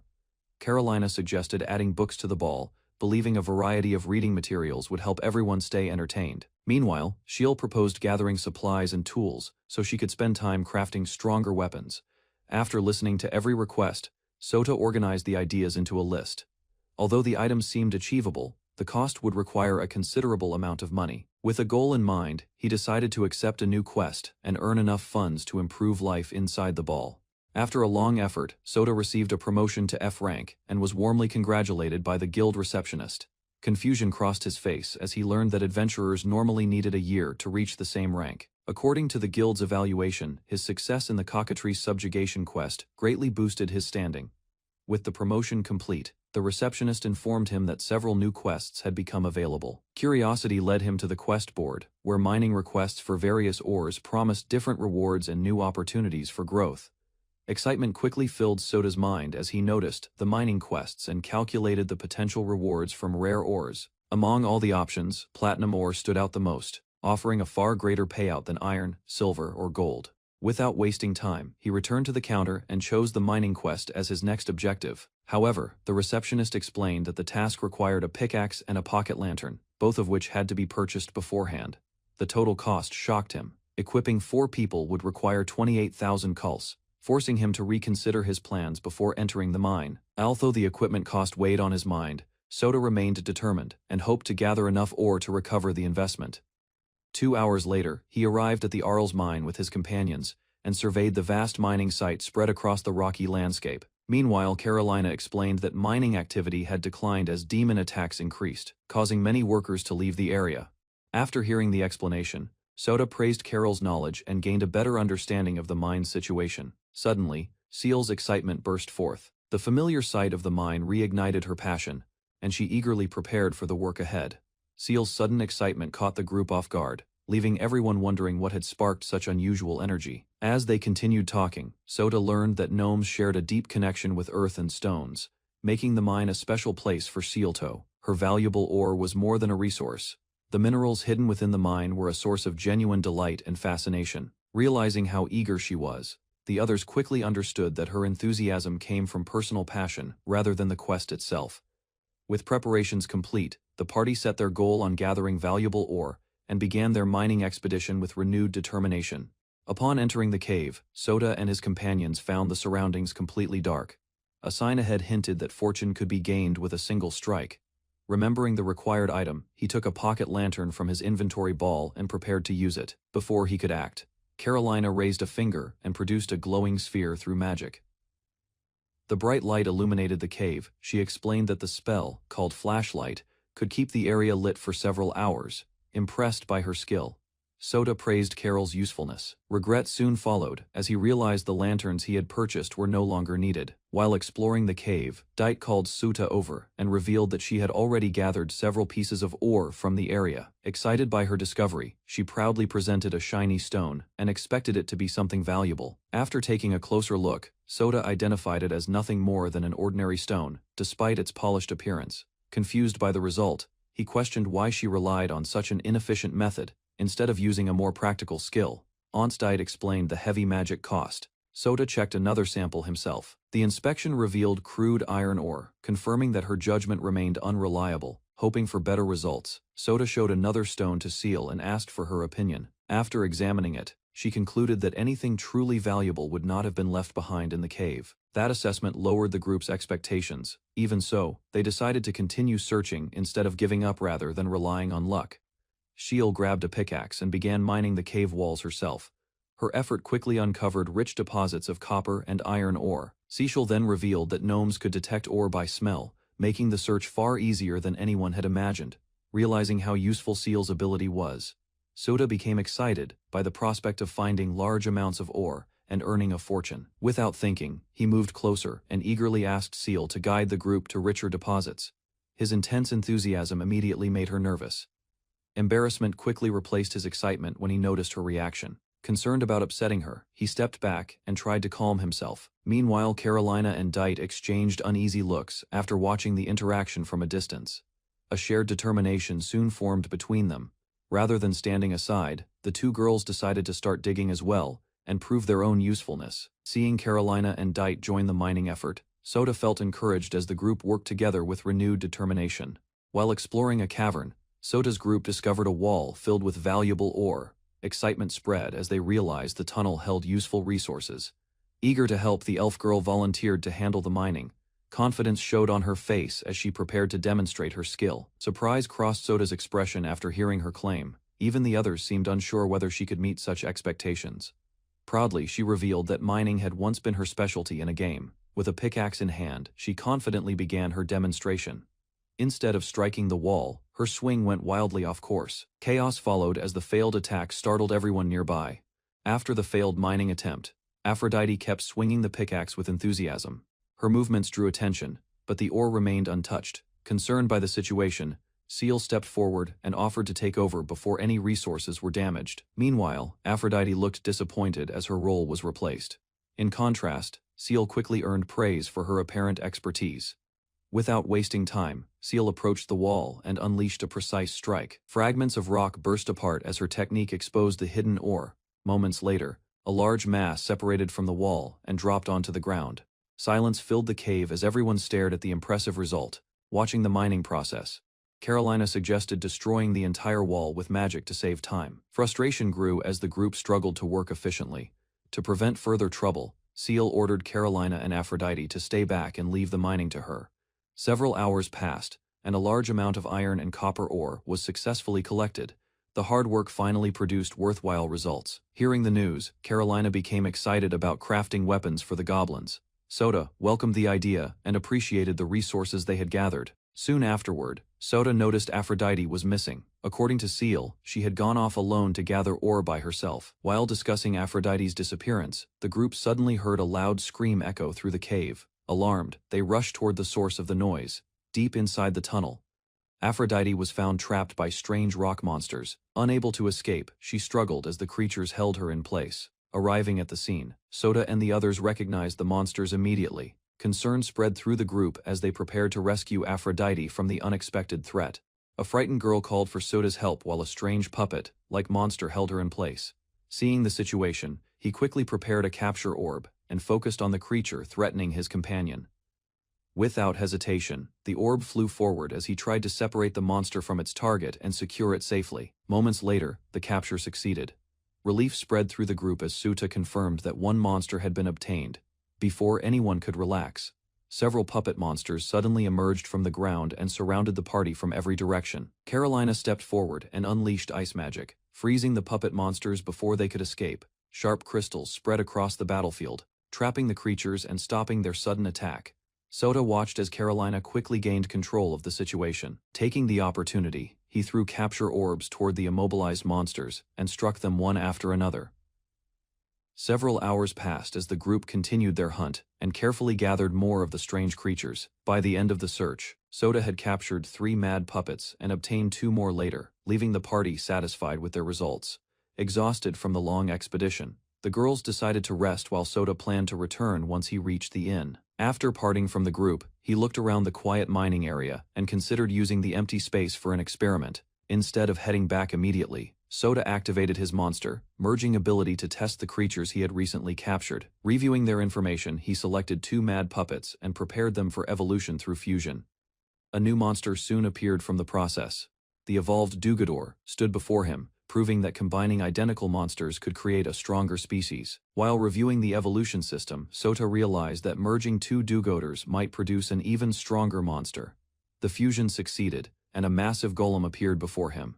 Its overwhelming strength immediately surpassed every monster in his collection. Encouraged by the result, Sota decided to gather more mad puppets and continue pursuing higher evolutions in the future. Later, he checked the rewards from the mining expedition and calculated the earnings each member would receive. Walking through town, Sota reflected on the day's work and concluded that collecting rarer metals would bring greater profits on the next expedition. With new earnings secured, Sota walked through town and decided to complete a request before returning to the inn. While shopping with Deity, Soda noticed she seemed distracted and asked what was wrong. Remembering his promise, he bought her new clothes and thanked her for helping during the cockatrice hunt. The gift left her feeling shy but pleased. Soon after, Deity showed off her new outfit. Although Soda thought it looked ordinary, he still found her naturally pretty, which made her even more flustered. Without warning, she grabbed his hand and hurried him along, eager to finish shopping and return to the mine. Their trip ended at the guild's official magic tool shop, where a cheerful clerk welcomed them inside. Inside the magic tool shop, Soda explained that they wanted a bed as soft and fluffy as possible. The clerk happily guided them to the bedding section. As they walked past several displays, the clerk introduced luxurious bedding made from rare angel cotton. Meanwhile, curious onlookers began watching the pair. Their attention made Soda suddenly realize how they appeared together, causing him to grow embarrassed. Soon, the clerk presented the shop's finest bed. Its comfort sounded incredible, but the enormous price shocked Soda. After hearing the cost, Deity immediately rejected the purchase and considered it far too expensive. Rejecting the expensive bed, Deity examined it more closely. Her expression quickly changed as she noticed something unusual about its materials. Rather than accepting the shop's claims, she pointed out that only a small portion of the bed was actually made from angel cotton, while the rest consisted of cheaper materials.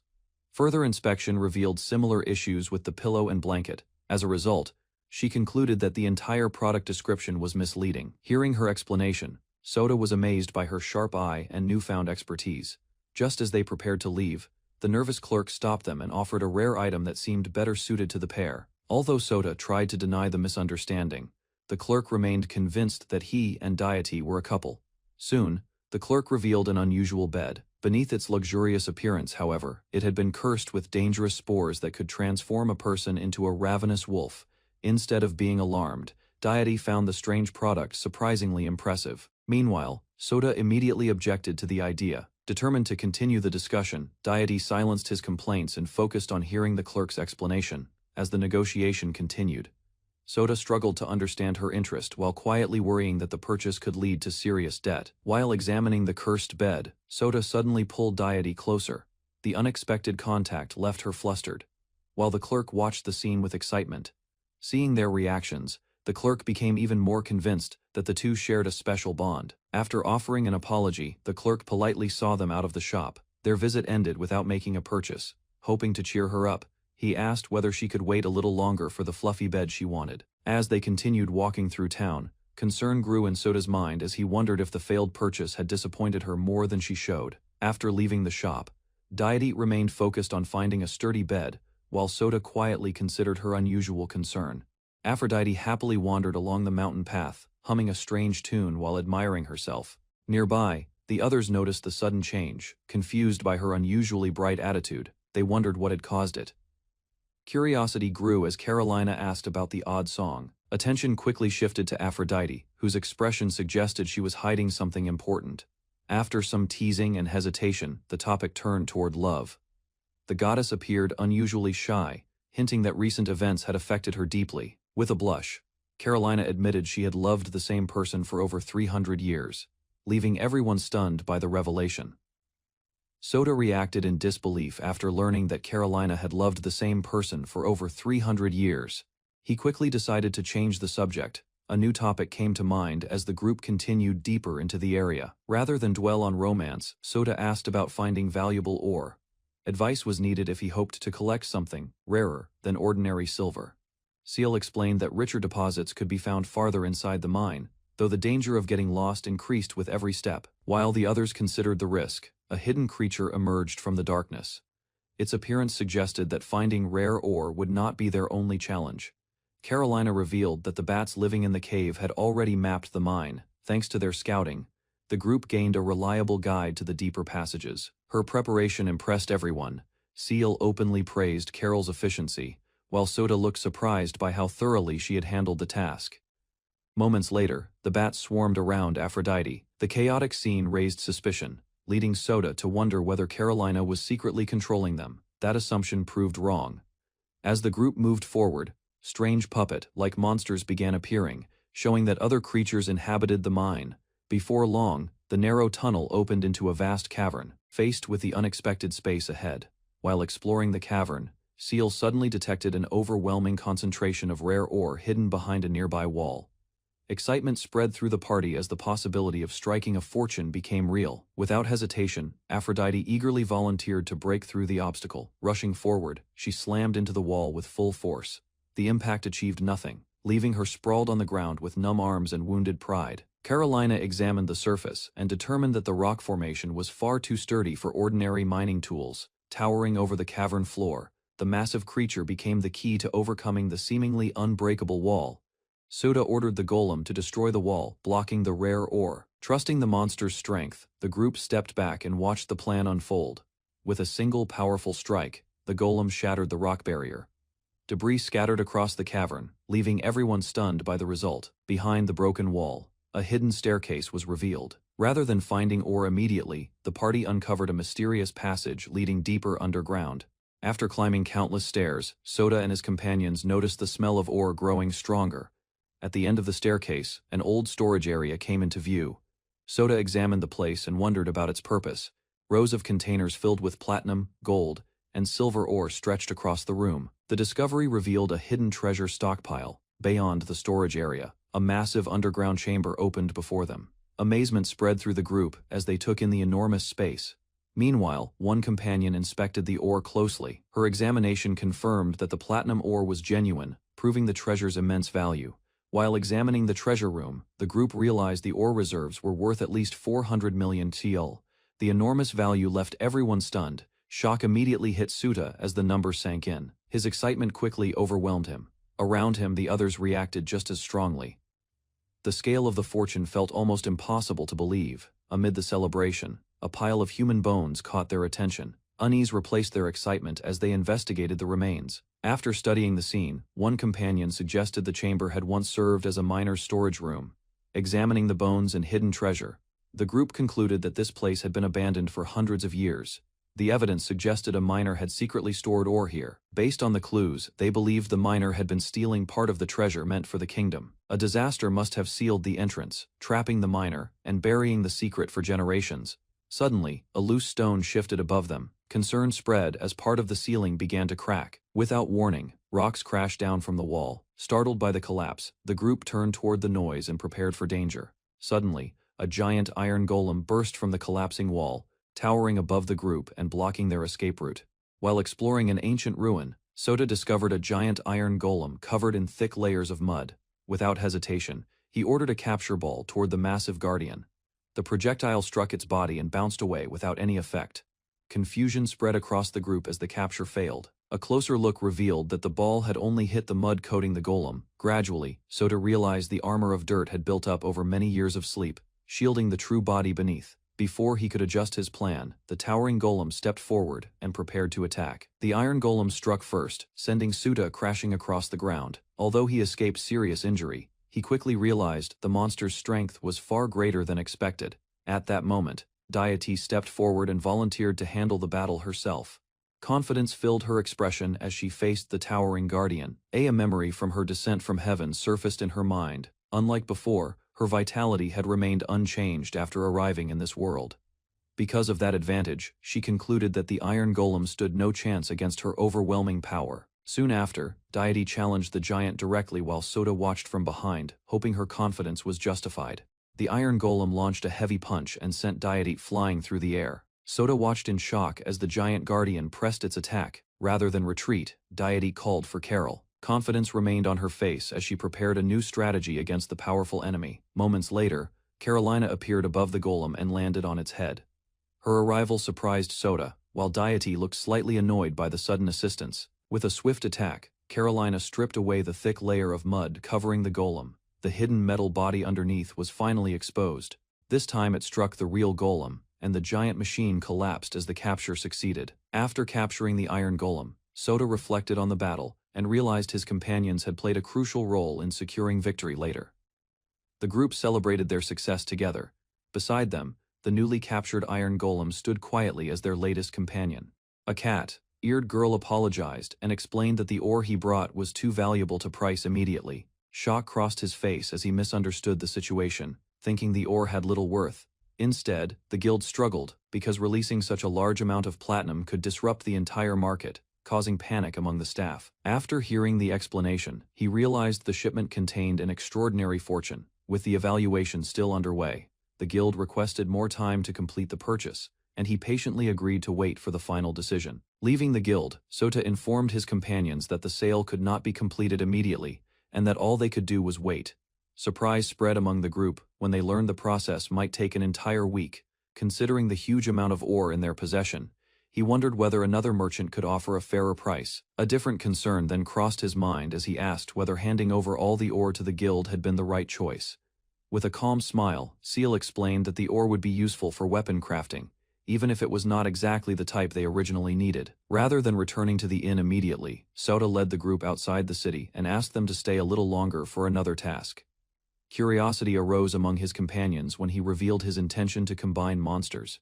After learning the reason, they understood that releasing the monsters at the inn would be difficult, making the open area a better choice. Taking advantage of the successful day, he decided to start by merging the mad puppets into golems soon. An iron golem appeared from the fusion.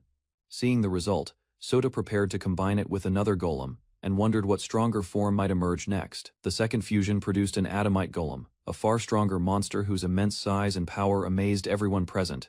While the others admired the new golem, Seal quickly recognized the rare metal covering its body and reacted with disbelief. Realization struck her moments later when she understood that the entire golem was made from valuable adamite ore.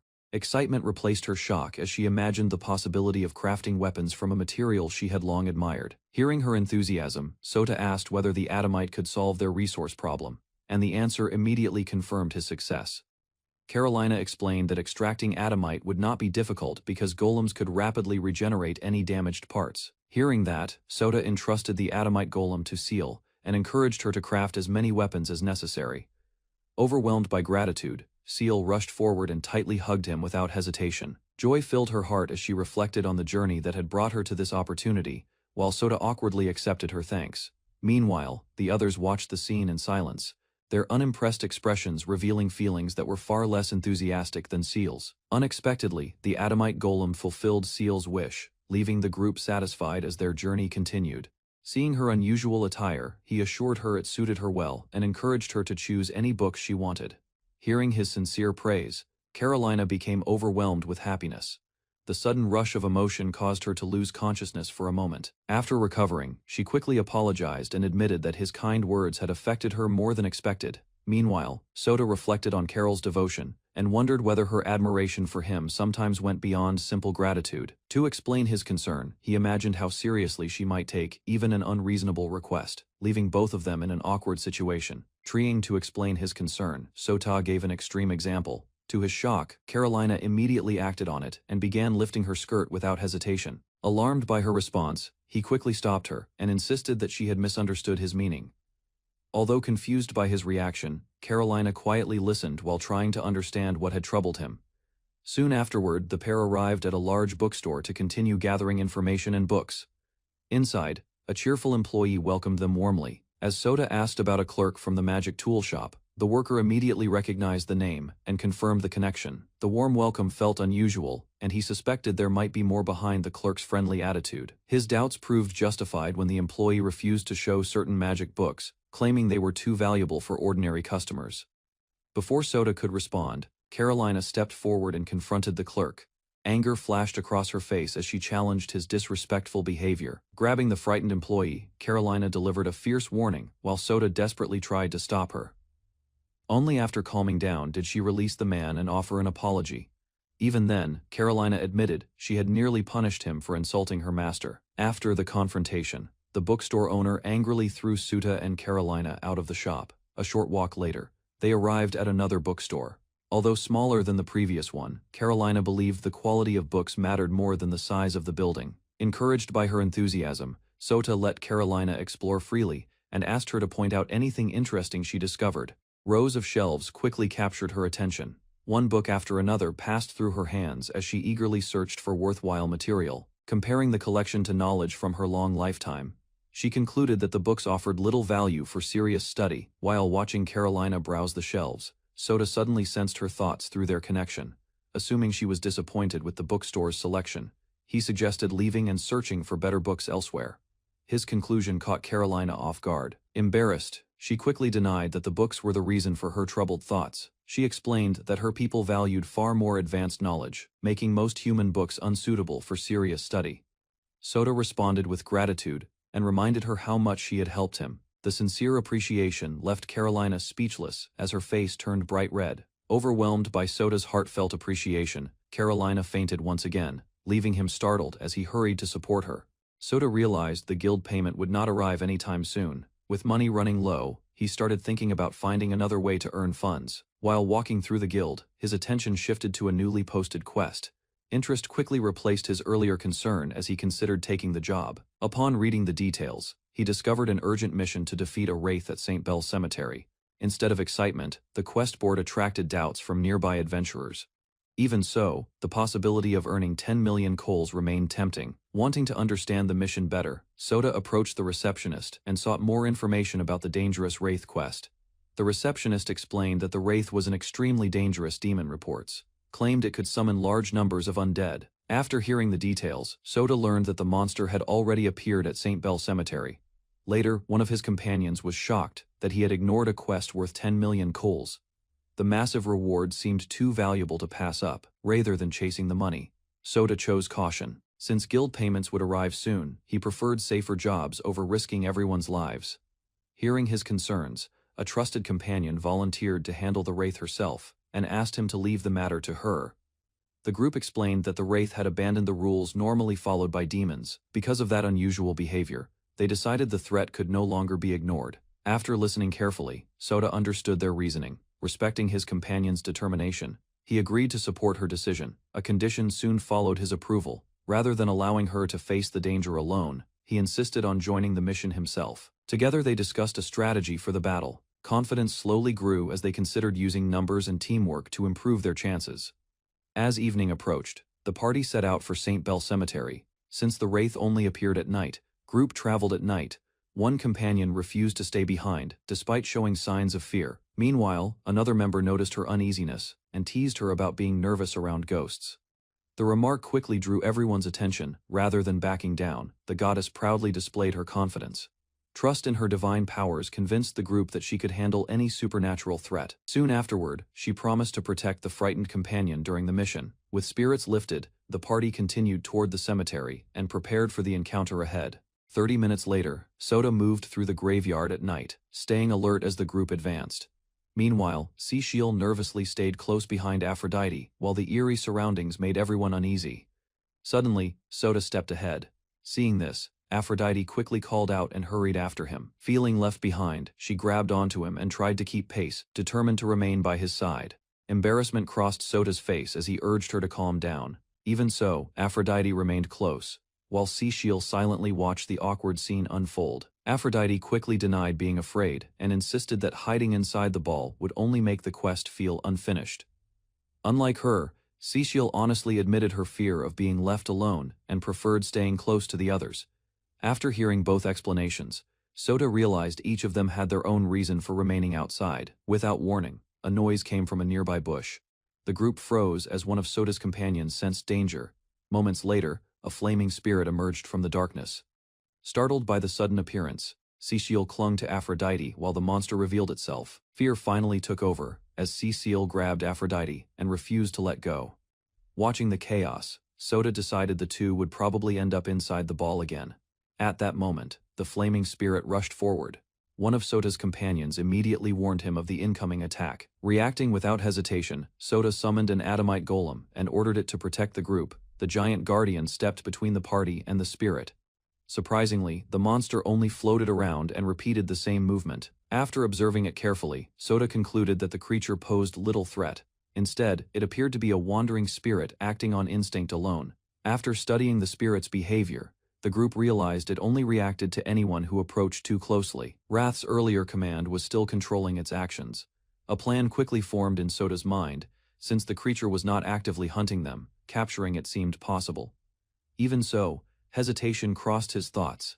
Taking a monster that already belonged to someone else felt questionable. Pushing aside his doubts, Sota decided there was only one way to know. With a swift motion, he threw the capsule toward the floating spirit. Moments later, the capture succeeded. The spirit was absorbed into the capsule, proving that absolute domination worked perfectly on controlled monsters as well. With the spirit captured, Sota felt satisfied. The group advanced confidently, having overcome the cemetery's first obstacle. Sota successfully captured a Hito, Dama, and added it to his growing collection of monsters. After obtaining the fourth spirit, he continued searching alone while trying to locate the mysterious wraith leading the group. Voice suddenly echoed through the graveyard, causing him to stop and suspect that the wraith had finally appeared. To his surprise, the owner of the voice was standing nearby, unnoticed until she revealed herself right in front of him. Instead of a terrifying monster, the wraith turned out to be a young girl named Yuko, whose overwhelming abilities far exceeded Sota's expectations. Facing Yuko's overwhelming power, Sota considered capturing her before she could launch an attack. Without wasting time, he threw a capsule ball toward the floating wraith and watched it fly straight at its target. Unexpectedly, the ball passed through her body as Yuko effortlessly moved through the air. Confusion replaced his confidence when he realized the wraith lacked a normal physical form, making capture impossible. As the situation became clear, Sota understood he stood no chance in a direct fight while Yuko calmly observed his failed attempt. Realizing he could not win, Sota tried to buy time by attempting to negotiate with the powerful wraith. Ignoring his efforts, Yuko gathered a massive sphere of dark magic and prepared a devastating attack. With death seemingly unavoidable, Sota accepted his fate and quietly waited for the final blow.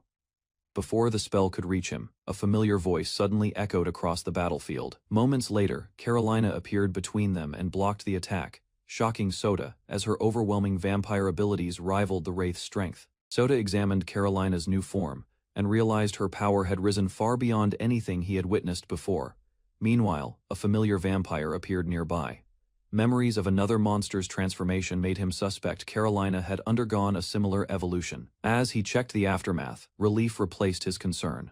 Although the armor was destroyed, the body remained mostly unharmed. Suddenly, the headmaid appeared in the cemetery. Her unexpected presence left everyone stunned. Under the moonlit sky, confusion spread among the group. The maid seemed strangely attached to Carolina, causing Sota to wonder how they had become acquainted. Yuko immediately apologized to Carolina and admitted her mistake. Despite the tension, Carolina remained calm and acknowledged how much Yuko had changed. Without hesitation, Yuko dropped to her knees and bowed deeply. The unexpected gesture surprised Sota as Carolina quietly watched. Rather than accepting the apology for herself, Carolina redirected it toward her master. Her loyalty and respect became clear to everyone present. Meanwhile, the headmaid was shocked by the scene. Seeing a demon bow before humans seemed completely unthinkable to her. At that moment, Carolina ended the argument. A cold warning from her silenced the objections and brought the discussion to a halt.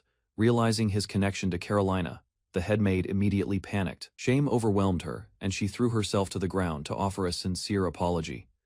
While Sota struggled to understand the situation, Carolina calmly explained that the maid had once been her colleague. After exhausting herself with repeated apologies, the maid remained kneeling in silence. Her energy faded as embarrassment continued to weigh on her. Seeing her condition, Carolina stepped forward and requested permission to handle the matter personally. Satisfied with the explanation, Sota accepted the request. A sense of relief returned as Carolina gratefully took responsibility for her former co-worker. After learning the full situation, Sota realized the conflict could have been avoided if Carolina had warned them beforehand. Nearby, Carolina informed Yuko that Sota had already shown mercy. Relief spread across the maid's face as she learned the punishment had been reduced. However, Carolina was not ready to let the matter end there. While her master had forgiven Yuko, she still intended to settle the issue herself. A serious expression crossed Carolina's face as she listed Yuko's offenses. Fear quickly returned when Yuko understood that judgment was about to begin. Beneath the moonlit sky, Yuko desperately pleaded for leniency while Carolina calmly prepared to carry out her decision. Carolina decided on a strict punishment for Yuko. Terrified by the sentence, Yuko could do nothing but accept her fate. Meanwhile, Sota watched in confusion as the discipline continued. The unusual scene made him realize demons handled mistakes very differently.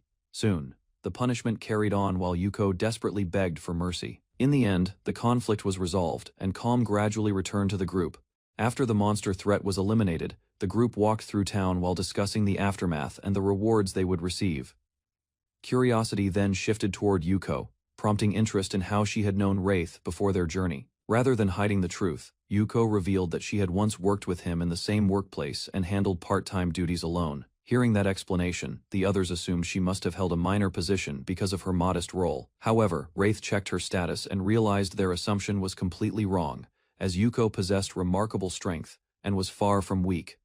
Although Yuko's former job sounded ordinary, Wraith suspected there was more to her background than she revealed. Soon afterward, the group arrived at the forest where they had captured monsters earlier. An idea formed as Wraith planned to merge one of the creatures before returning to the inn. Meanwhile, a spirit ball was suddenly presented, startling Shiel and drawing everyone's attention to the strange item. After checking its properties, Wraith discovered that the spirit ball could be fused with a wolf monster to create a stronger evolution. Without hesitation, the fusion was carried out, resulting in a new fox-like beast, whose improved abilities marked another successful step in monster breeding. The newly evolved monster immediately captured everyone's attention. Its small body and adorable appearance left the group impressed by the fusion result. While admiring the creature, they reflected on how an ordinary wolf had transformed into something unexpectedly charming. Yuuko then explained that Kitsunebi was a rare magical beast associated with fire, and often kept as a familiar among demons. Excitement quickly spread as Carolina eagerly held the fluffy monster, and grew attached to it after only a few moments. Seeing her enthusiasm, Wraith entrusted the creature to her care, though another companion appeared less pleased by the decision. To everyone's surprise, the fusion produced Ketamaro, a rare fluffy beast, whose unusual form concealed remarkable value and potential. Sota and his companion discovered a fluffy monster created from an unusual fusion, unlike the expected result. After examining it closely, he realized the creature was a rare evolution that appeared through a special combination. To his surprise, even a long-lived expert had never encountered such a monster before, proving its extreme rarity. While studying its abilities, Sota found that it lacked useful combat skills, though its defensive power remained impressive. Meanwhile, the woman inspected its soft feathers and flexible body, sensing hidden potential that had yet to be revealed. DDI asked Sota to let the fluffy monster lie on its back. Although confused by her request, he agreed and gave the command. Without hesitation, Dee jumped onto the monster and settled into its thick fur, treating it like a soft cushion. Moments later, she relaxed completely, while the others watched in surprise, unable to understand her sudden excitement. The reason soon became clear. Dee declared the monster's fluffy stomach to be the perfect bed, and claimed it surpassed any bed she had found in the human world. Seeing how happy she was, Sota accepted her request to care for the creature, earning an enthusiastic hug in return. Night fell over the town as Sota reflected on the day's events. By pure chance, he had obtained exactly what Daisy wanted. Back in his room, he noticed Dee's strong attachment to Ketamaro and wondered why the fluffy monster fascinated her so much. Meanwhile, Sota enjoyed a peaceful rest, grateful that the quiet night finally gave him time to recover his energy. Before sleeping, he opened his status screen and reviewed the abilities he had gained from recent monster evolutions. Further inspection revealed a rare and dangerous power called mental manipulation, earned through the unusual evolution earlier that day. After reading the description of mental manipulation, Sota realized the skill was difficult to use in battle and offered little value for defense. Since he was resting safely at the inn, an opportunity appeared to test the ability without any immediate danger. Opening the target selection menu, he considered several candidates and briefly focused on D. A reckless thought crossed his mind as he imagined what the skill might allow him to make her do. Embarrassment quickly replaced curiosity. Despite the temptation, he rejected the idea and decided not to use DEI as an experiment. Unable to control a human target due to insufficient mental power, Sota searched for another option and selected the Mad Mushroom, hoping for a safer test. With the target chosen, he activated mental manipulation and directed his thoughts toward the monster, curious to see whether the skill would succeed. Sota suddenly found himself inside a mushroom monster's body, surrounded by a peaceful landscape. After checking his condition, he remembered using a mental manipulation skill. That discovery helped him understand he was currently inside the monster ball. Curiosity pushed him to explore the space and search for the girls living there. Soon, he located DE peacefully asleep.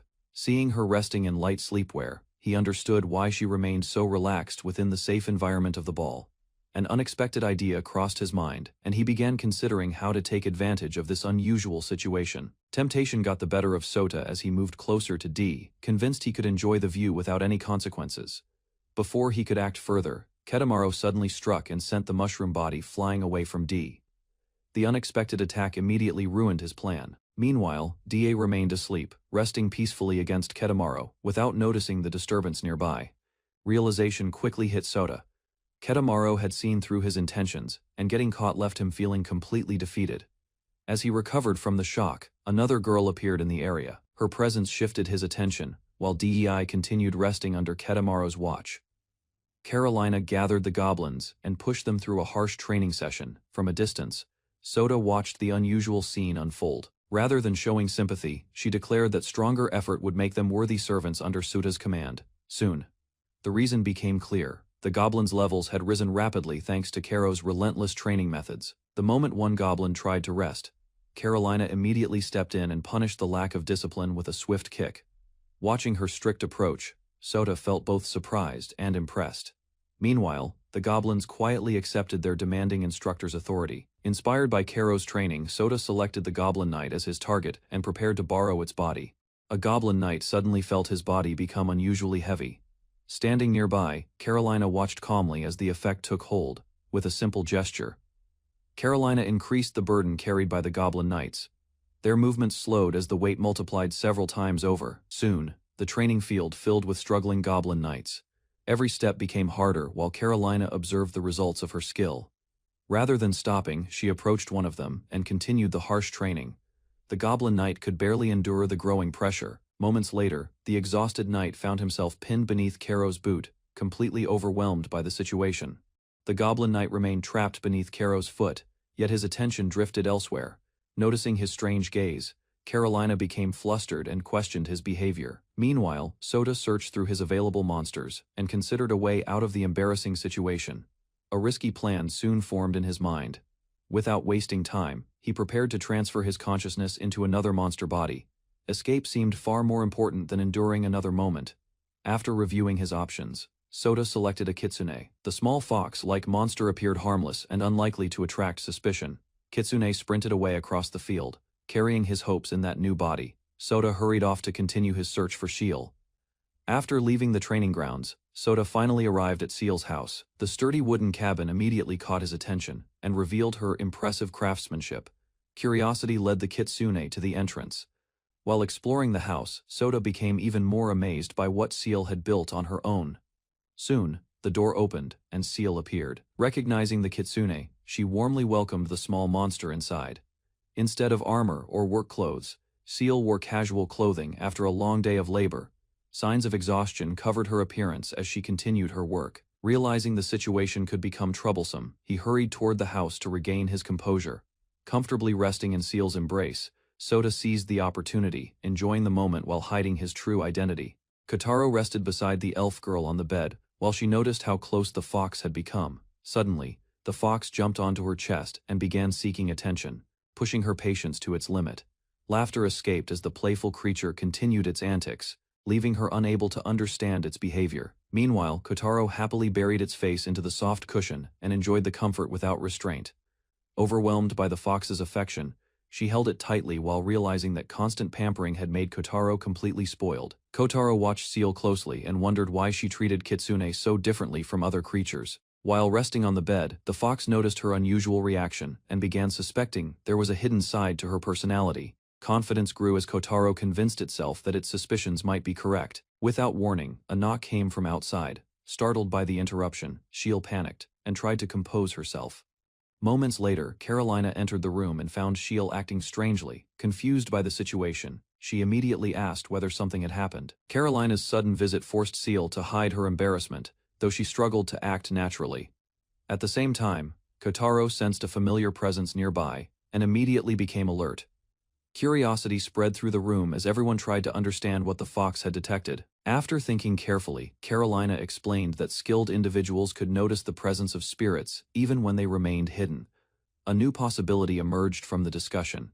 Rather than being trapped, Sota might have entered the mysterious ball through an unknown monster tamer ability. After considering every possibility, Seal and Carolina agreed that asking Sota directly would reveal the truth. Meanwhile, Sota heard their discussion from inside the ball and felt relieved that his location remained undiscovered. Before leaving, Carolina reminded Seal to be more careful and then headed back for the night. Once they were alone, Kotaro silently criticized Shiel's unusual behavior, leaving her flustered and embarrassed. Elsewhere, Sota reflected on the danger of his abilities. Realizing how easily they could be abused, he decided to use them more responsibly from now on. News of Sota's recent achievement spread through the city. People watched him with curiosity, wondering whether he was truly an ordinary boy. Despite the attention, he remained cautious. Doubts lingered in his mind as he recalled a failed prediction from earlier. Before he could leave, an unfamiliar man approached and called his name. The stranger introduced himself as Guard Westberg, a young hero from a respected family, surprising Suda. Soon afterward, Guard began explaining his noble lineage and heroic background. While listening, Soda grew increasingly puzzled by the sudden flood of information. After hearing Guard's explanation, Soda learned that the hero wanted his help in a future mission against the Demon Lord rather than revealing everything in public. Guard invited him to a tavern that evening and promised to share more details there. Once Guard left, Soda discussed the proposal with his companions. The idea of confronting the Demon Lord alarmed them, because their strength was still limited. Unexpectedly, one companion seemed calmer than expected, and focused on practical concerns instead of the danger itself. Following a brief discussion, the group agreed that moving quickly would reduce future risks and help them prepare for whatever came next. Carolina dismissed the warning and suggested that the supposed Demon Lord might not be real, although she admitted it was only a guess. She encouraged the group to gather information before making any judgment. After considering the situation, Soda decided to meet Guard. He planned to listen first and withdraw if the danger proved too great. That evening, he arrived at the tavern where Guard was already waiting with confidence. Without wasting time, Guard explained that strange rumors had emerged from the eastern region. Since many powerful adventurers had already left to investigate, he wanted Soda's help in dealing with the mysterious threat. Guard revealed that the threat in the eastern region could be a demon king. The possibility caught Soda off guard, as he had imagined a far different enemy. Soon afterward, Guard mentioned a reward of 30 million seal. Hearing that amount instantly changed Soda's level of interest. As the details became clearer, he learned that defeating the target alone would earn the entire reward. The mission suddenly seemed much more attractive. Motivated by both the cause and the payment, Soda agreed to join the operation and shook hands with Guard. Later that night, he left the tavern while Guard watched from a distance. Unseen by them, a small creature quietly followed behind. Rather than protecting the world, he planned to use Soda as bait against the Demon King and abandon him if the mission became dangerous. Pleased with his scheme, Guard looked forward to the reward and recognition he expected to gain from the operation. Meanwhile, Carolina realized the truth behind Guard's actions. Angered by his selfish motives, she became determined to stop his plan and protect Soda. The next day, Soda and his companions headed toward a mansion linked to their new mission. Before long, the group arrived at the enormous estate. Its abandoned appearance and quiet surroundings made the place feel unsettling. Worry spread among the party. Rumors claimed a demon lord was hiding inside, and some feared the danger waiting beyond the entrance. Despite their concerns, Soda remained calm. He reassured the others while considering whether a real demon lord could truly be there. After sensing the area, one companion noticed the demon lord's magic was absent. With confidence returning, the group prepared to investigate the mansion further. Soda approached the mansion with confidence, trusting Carol's strength.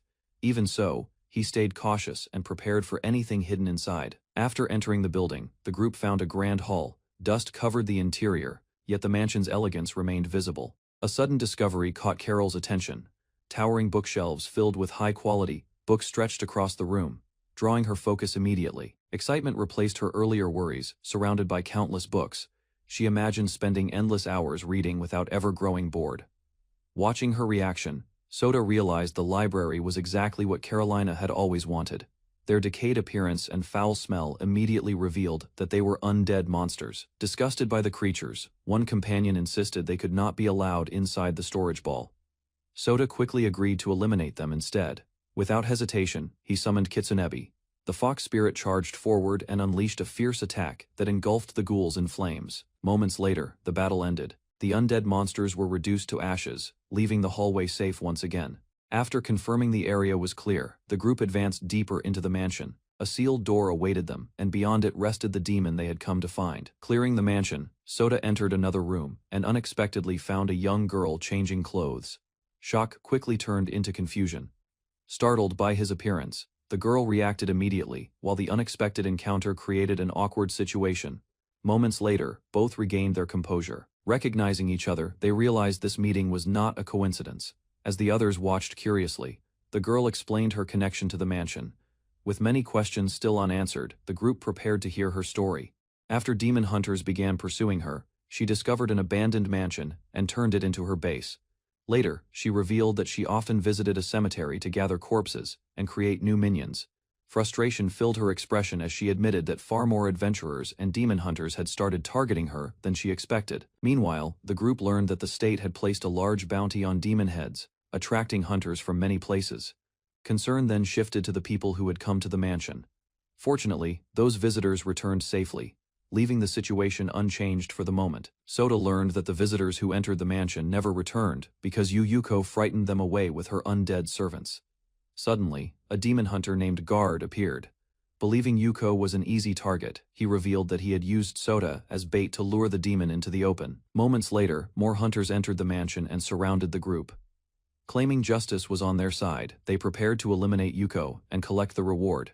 Hearing their dramatic declaration, Sota immediately sensed that the hunters were far from trustworthy. As the tension rose, he reflected on the warning signs he had ignored and regretted being drawn into the hunters' scheme. Realizing the danger, Sota quickly stopped her and searched for another way to handle the situation.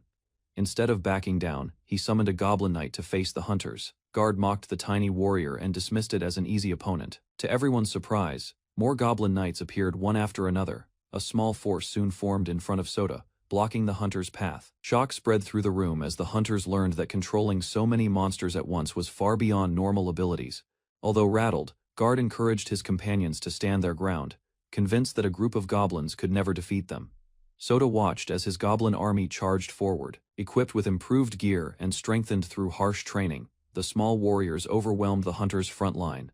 Across the hall, defeated hunters collapsed one after another. Their confidence faded as they realized these goblins were far stronger than ordinary monsters.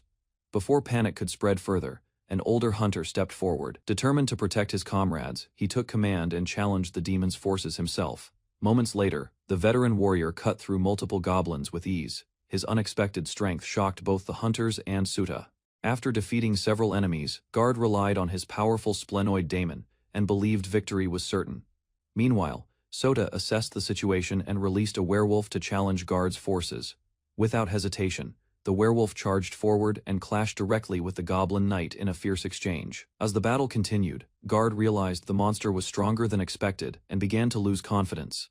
Then Sota revealed that many more monsters remained inside his capture ball, leaving Guard shocked and unsure of his next move. Guard tried to pull back after realizing the battle was turning against him. Nearby, his allies watched in panic as the werewolf kept the pressure on. Sota refused to let the enemy escape and summoned a mad mushroom to stop their retreat. Soon, the mushroom released a strange powder that spread throughout the room and affected everyone nearby. Before long, the victims lost control of themselves. Confusion filled the hall as the powder caused unexpected feelings and chaotic behavior.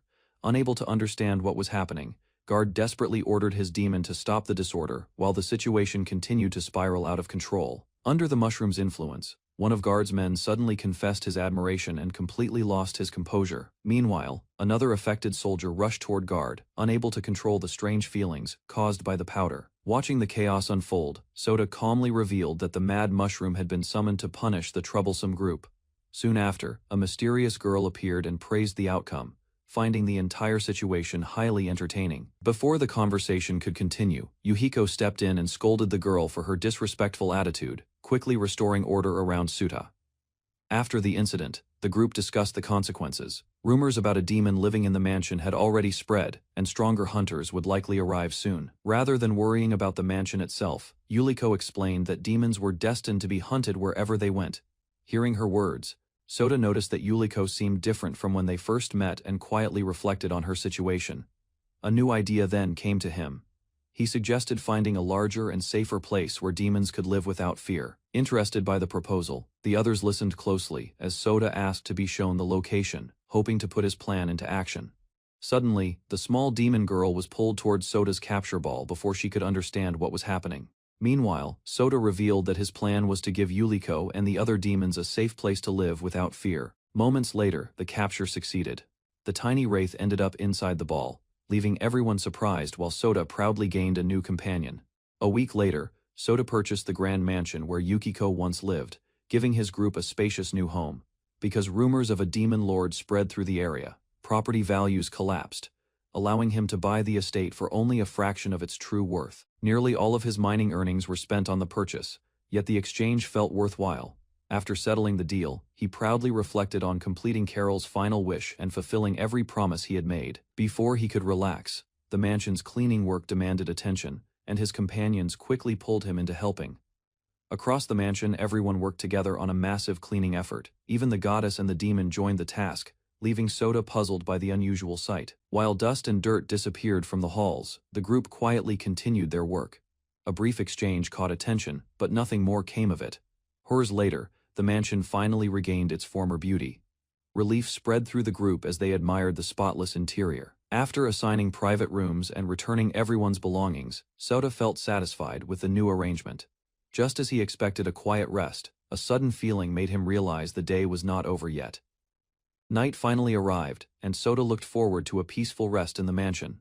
Instead, several girls ended up sharing his bed. Deep in their sleep, the girls instinctively moved closer to him.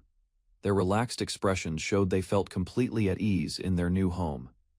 Outside, the mansion stood quiet beneath the night sky. Although everyone now had private rooms, Sota realized his daily life had barely changed. Morning came with unexpected urgency. Before he could fully wake up, hurried footsteps echoed through the halls.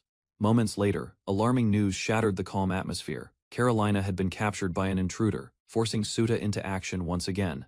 The alarming report left Sota stunned. Without wasting time, he followed the goddess deeper into the mansion to investigate Carol's disappearance. Stranger explained that she had come seeking information about a demon rumored to live in the northern settlement. From nearby, another resident noticed the scene and hurried closer.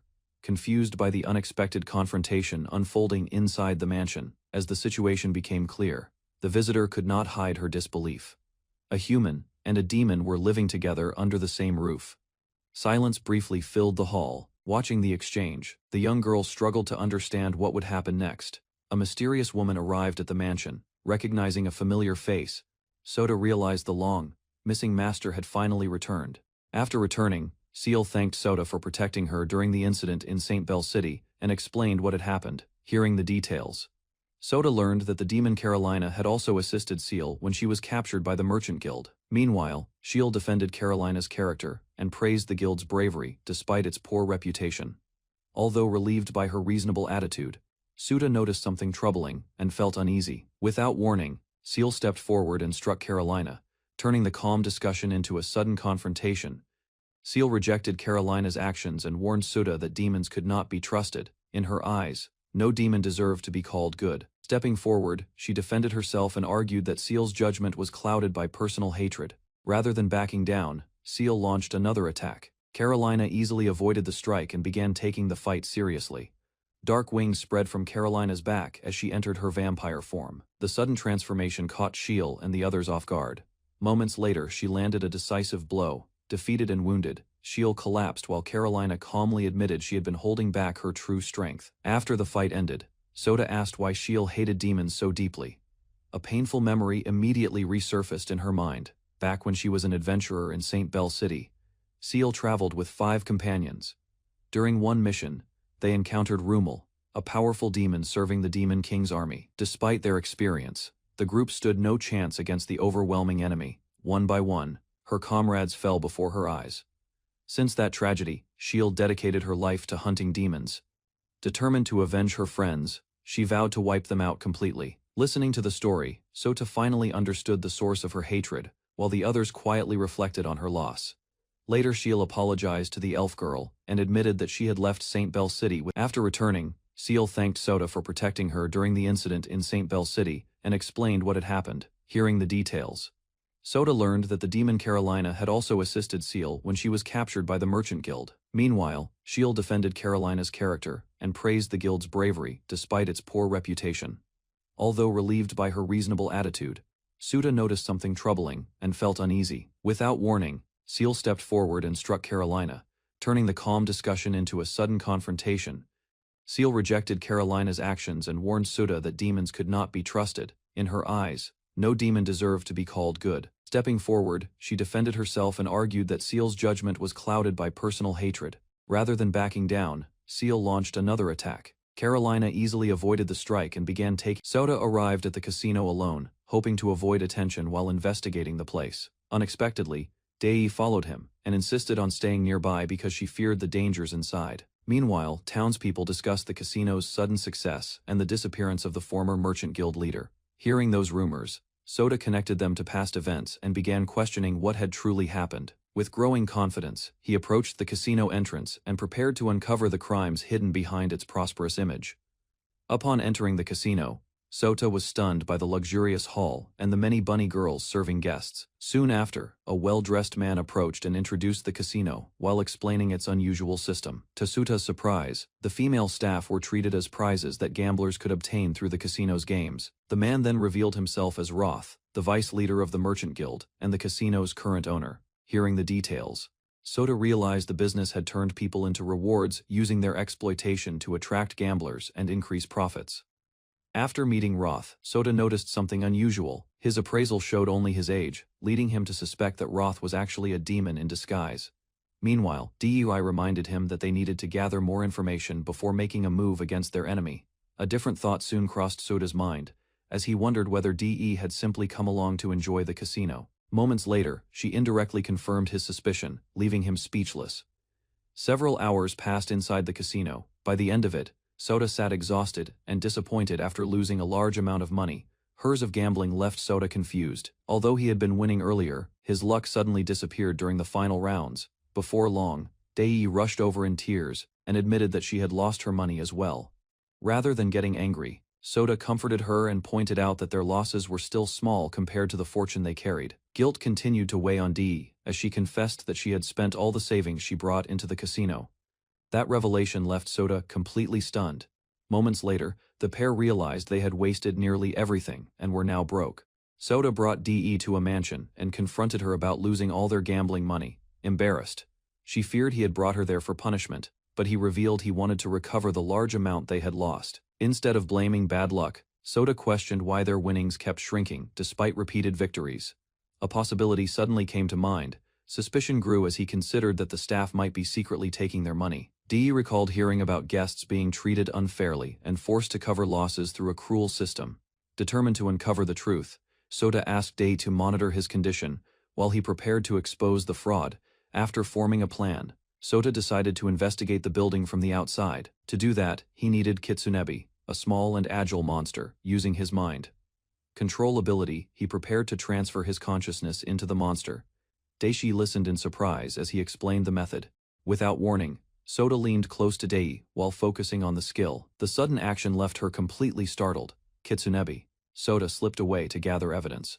Meanwhile, several employees mocked a wealthy blonde woman and laughed behind her back. Hearing their conversation, he realized the workers looked down on guests and assumed nobody would notice their dishonest behavior. While searching the building, Sota overheard employees bragging that guests never noticed their card, switching tricks powered by illusion magic.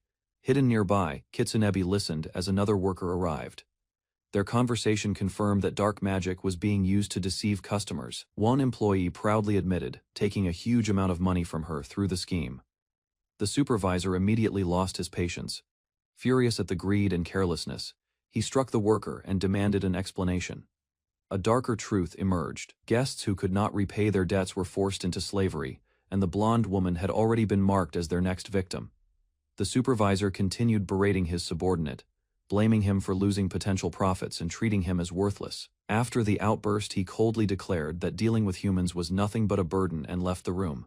Watching from hiding, Sota grew furious. The casino's corruption clearly came from the supervisor, whose influence had twisted everyone beneath him. Several days later, Carolina reflected on a familiar presence she had sensed before, finally understanding its source.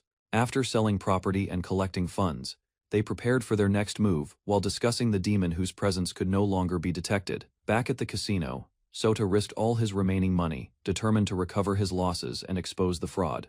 At a crowded gambling hall, Sota drew everyone's attention after placing an enormous wager. Meanwhile, the dealer nervously confirmed the rules one last time. Across the table, Sota remained calm and committed to seeing the gamble through. After receiving approval, he took his seat and prepared for the match. The atmosphere grew tense as both sides readied themselves. While the dealer shuffled the cards, Sota noticed unusual confidence in his opponent. Suspicion lingered, but he stayed focused. His hand was revealed to be disappointingly weak. Even so, he carefully considered his next move instead of panicking. Despite drawing another poor hand, Sota stayed composed and chose to exchange his cards. Confidence remained on the dealer's side as the game continued.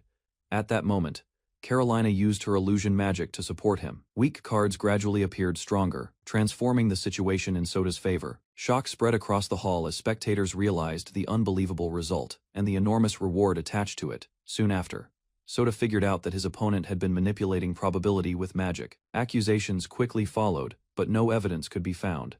While the dealer demanded an explanation, Sota calmly accepted his victory as confusion filled the room.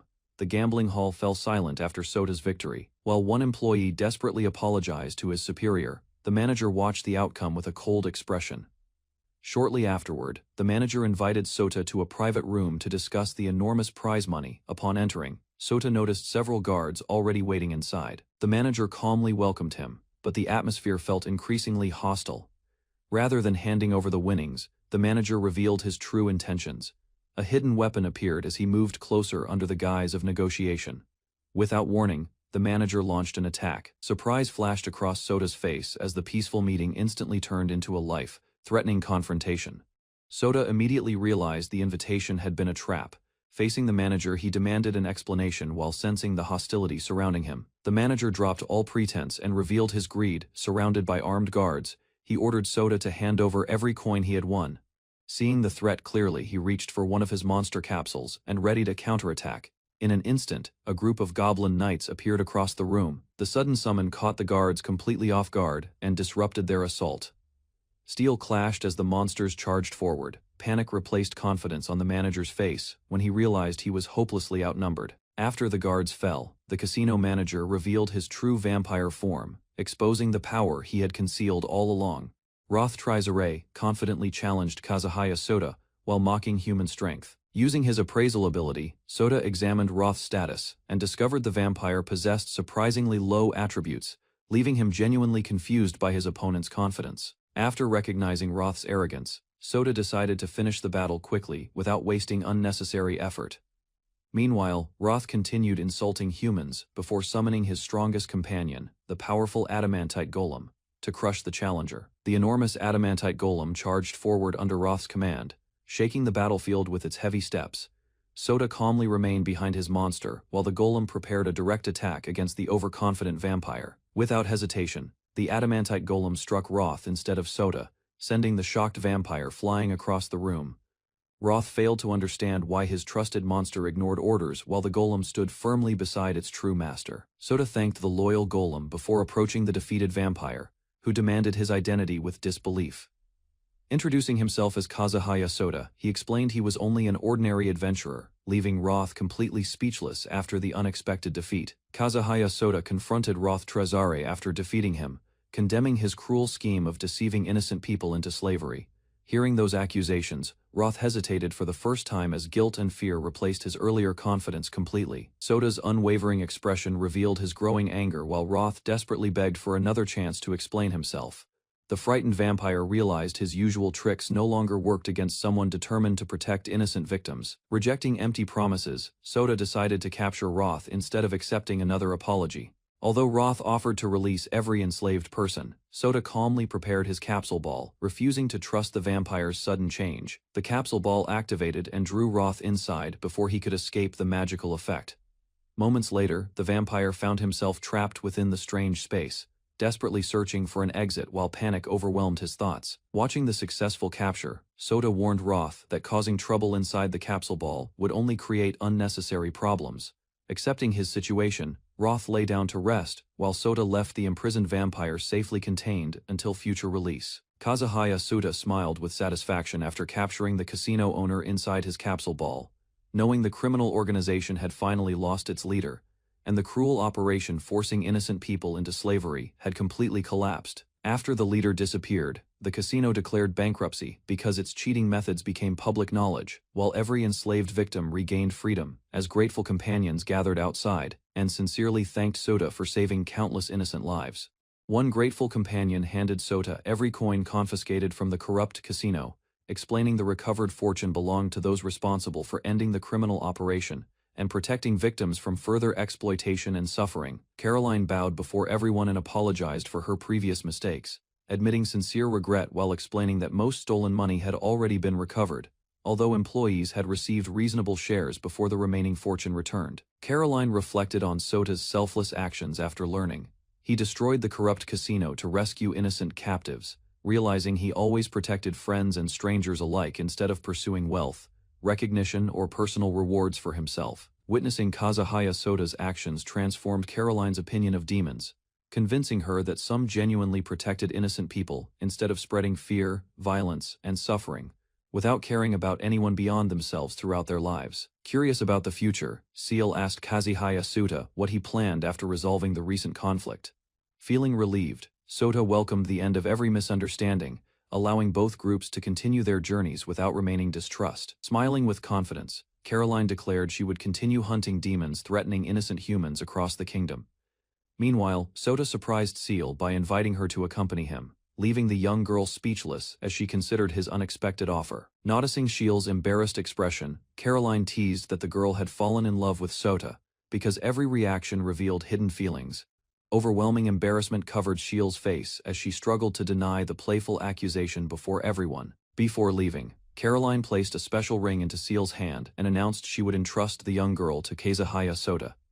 Both Seal and Sota stared in surprise, unable to understand Caroline's unexpected decision at first. Examining the gift with curiosity, Shield discovered the ring possessed powerful defensive magic, capable of preventing fatal damage once each day. The valuable treasure immediately revealed Caroline's sincere concern for Seal's future safety. With a gentle smile, Caroline explained, the ring could protect Seal from certain death during dangerous adventures, making it a meaningful farewell present. Grateful for the thoughtful gift, Seal thanked Caroline while promising to treasure it forever. After receiving cheerful encouragement from everyone, Seal departed beside Kazuhaya Sota, while Caroline watched them disappear into the distance. Embarrassed by playful teasing, Seal shouted towards Sota before continuing the memorable journey ahead together. Elsewhere, a mysterious woman emerged from a quiet bath inside an elegant building, calling towards someone beyond the room. Her unexpected appearance introduced another important figure, hinting that a completely different adventure would soon begin.